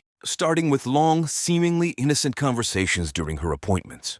He asked deeply personal questions about her childhood, her marriage, and her anxieties about motherhood. With each question, Lily felt increasingly exposed, more vulnerable than she had ever been with anyone before. Dr. Benson approached her cautiously. In the early months, he never pushed too far, never crossed the line that made her uncomfortable. Yet there was always an underlying tension in his tone. Lily couldn't help but be drawn to the attention he gave her, the attention she had been longing for. Over time, the lines blurred until they disappeared entirely. What began as harmless flirtation evolved into a dangerous escape from her quiet, unremarkable life. She convinced herself it was temporary, just a phase, something she would move past. But by November 2010, the reality was undeniable. Secret late-night meetings had begun. After the clinic closed and the staff had left, Dr. Benson would lock the doors, shut off the cameras, and tell her whatever she needed to hear to keep her coming back. Lily hated to admit it, but part of her craved those encounters. He made her feel alive, seen, and special in ways that no one else, not even Chris, ever had. But the guilt soon started eating away at her. Chris remained the loving, dedicated husband he had always been, working tirelessly to secure their family's future. Meanwhile, Lily was suffocating under the weight of her deceit. Every time she saw Chris, the guilt gnawed at her, and the burden of her shame grew heavier. She told herself repeatedly that she needed to end the affair, that she couldn't continue down this destructive path. But every time she tried to pull away, Dr. Benson found new ways to keep her entangled in his grip. By December 2010, Lily had attempted to end her affair with Dr. Benson several times. She told him it had to stop, that she couldn't continue deceiving her husband, Chris. But Dr. Benson wasn't the kind of man who took rejection lightly. He had grown accustomed to the control he wielded over Lily, and the idea of losing her wasn't something he was willing to accept. His attitude shifted during their conversations. The once kind, understanding doctor turned cold and calculated. He reminded her of the messages they had exchanged, the intimate moments they had shared in secret. It was no longer just about the affair. It was about power. Dr. Benson knew exactly how to exploit her deepest insecurities. He made it clear that with one word, he could destroy her life. If Chris found out, everything she had built would crumble. The thought of losing her marriage and everything she cared about terrified Lily, and Dr. Benson was well aware of that. Initially, his threats were subtle, but they soon became more direct. He warned her that if she tried to leave him, he could ruin her marriage with a single message to Chris. Lily's anxiety escalated with each passing day. By late December, the weight of her situation had become unbearable. She spent sleepless nights staring at the ceiling, wondering how things had spiraled so far out of control. What had once seemed like a thrilling escape from her ordinary life had turned into a suffocating trap, and she felt helpless to escape it. Every time she returned to Dr. Benson's office, she felt her grip on her life slipping further away. His once charming smile and soft words now felt like chains, binding her to him. She was no longer in control. He was. With her baby due in a few months, Lily became desperate to break free before it was too late. But each attempt to end things only made the situation worse. Dr. Benson would remind her of the incriminating evidence he had, photos, messages, and under the pressure, she would cave. How could she confess to Chris, the man who had given her everything, that she had been unfaithful? The thought of breaking his heart was unbearable. She felt trapped, consumed by fear, weighed down by the secrecy and lies. It was all too much for her to handle. By early February 2011, Lily had reached her breaking point. The guilt had become unbearable, and she knew she couldn't continue living like this. She had tried countless times to end it quietly, without confrontation. But Dr. Benson refused to let her go. He wanted to keep her under his control, and as long as he had power over her, there was no escape. On the afternoon of February 3, 2011, Lily made a final decision. She couldn't continue living in fear. She had to confront him and end things once and for all. If he refused, she would confess everything to Chris, regardless of the consequences. She couldn't keep living in constant dread, waiting for her lies to catch up with her. That evening, as she walked into the clinic, the nervous excitement she had once felt at the start of their affair was gone. In its place was a cold determination. She had to take back control, even if it meant risking everything. But as she stepped into Dr. Benson's office, the atmosphere was thick with tension. He sensed that something was different. Lily was no longer the timid woman he had manipulated for months. She confronted him, telling him it had to end, that she would confess everything to Chris if he didn't let her go. She laid all her cards on the table, unaware of how far he was willing to go to protect his secret. Dr. Benson's reaction was nothing short of chilling. His expression shifted from shock to something far more sinister. He was a man cornered, faced with a choice. Would he let Lily go and risk losing everything?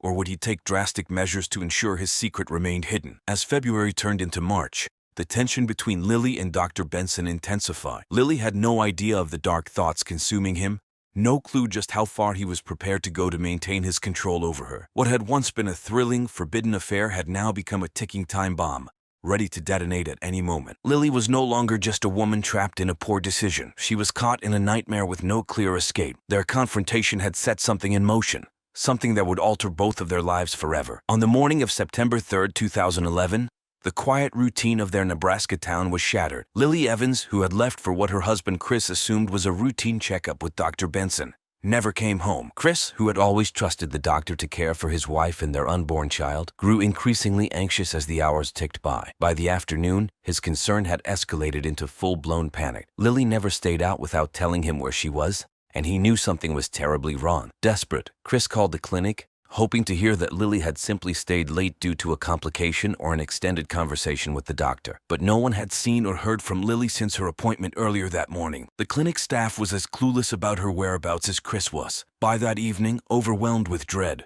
Chris reported Lily missing to the police.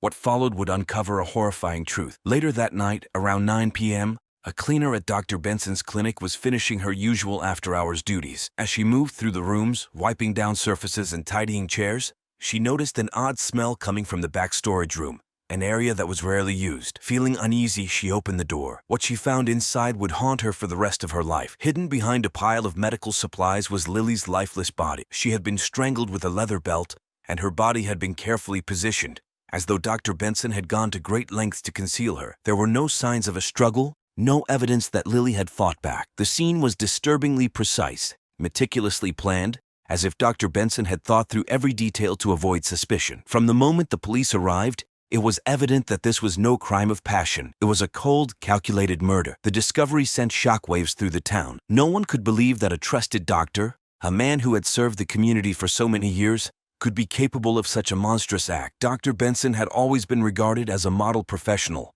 someone people turned to in their most vulnerable moments, especially women like Lily, who had depended on him during one of the most delicate times in her life. But as investigators dug deeper into Dr. Benson's personal life, they uncovered a terrifying reality. The respectable image he had carefully cultivated over the years was nothing more than a facade, hiding a far darker truth. On September 5, 2011, police brought Dr. Benson in for questioning. At first, he denied everything. He insisted that he had seen Lily earlier that day for a routine checkup and that she had left the clinic shortly afterward. But as investigators continued to press him, cracks began to appear in his story. He couldn't explain why Lily's car was still parked at the clinic or why her phone last pinged near the office at the time she was supposed to have left. By September 10th, forensic investigators uncovered the evidence that would ultimately seal Dr. Benson's fate. Lily's DNA was found on the belt used to strangle her, and security footage from nearby cameras showed her entering the clinic but never leaving. It became evident that Dr. Benson hadn't just killed Lily, he had carefully orchestrated every detail of her murder. As the investigation progressed,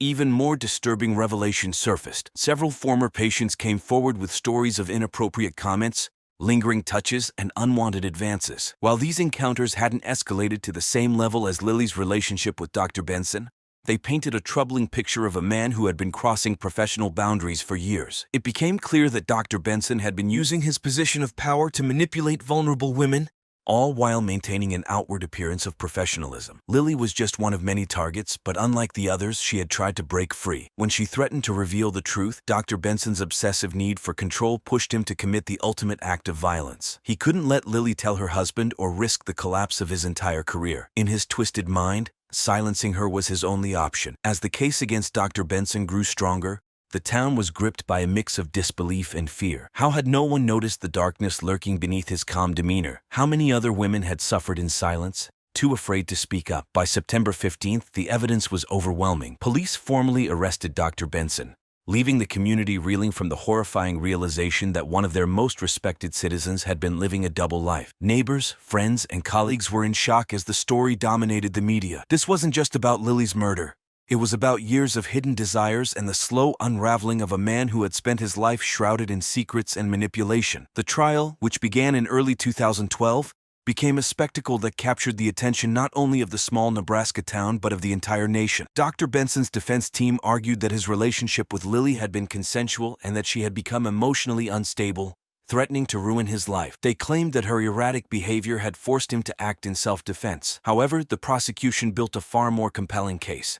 They depicted Dr. Benson as a man consumed by obsession, someone who had systematically preyed on vulnerable women, and when he faced the loss of control over Lily, he resorted to murder. The most damning evidence came from the forensic experts. The precision with which Lily had been strangled, the careful way her body had been hidden, and the lack of defensive wounds all pointed to a premeditated crime. Dr. Benson hadn't acted out of fear or panic. He had planned Lily's murder the moment she threatened to confess to her husband. On April 10, 2012, after just 2 days of deliberation, The jury returned with their verdict. Dr. Harold Benson was found guilty of first-degree murder. The courtroom fell into silence as the judge handed down the sentence: life in prison without the possibility of parole. For Chris, Lily's family, and the community, the verdict brought a sense of justice, though it could never bring back the woman whose life had been tragically cut short by the man she had once trusted. Dr. Benson's fall from grace was swift and irreversible. A man once regarded as a compassionate and trusted doctor was now a convicted murderer, his name forever linked to the dark secrets he had fought so hard to keep hidden. Yet, for those who had known Lily,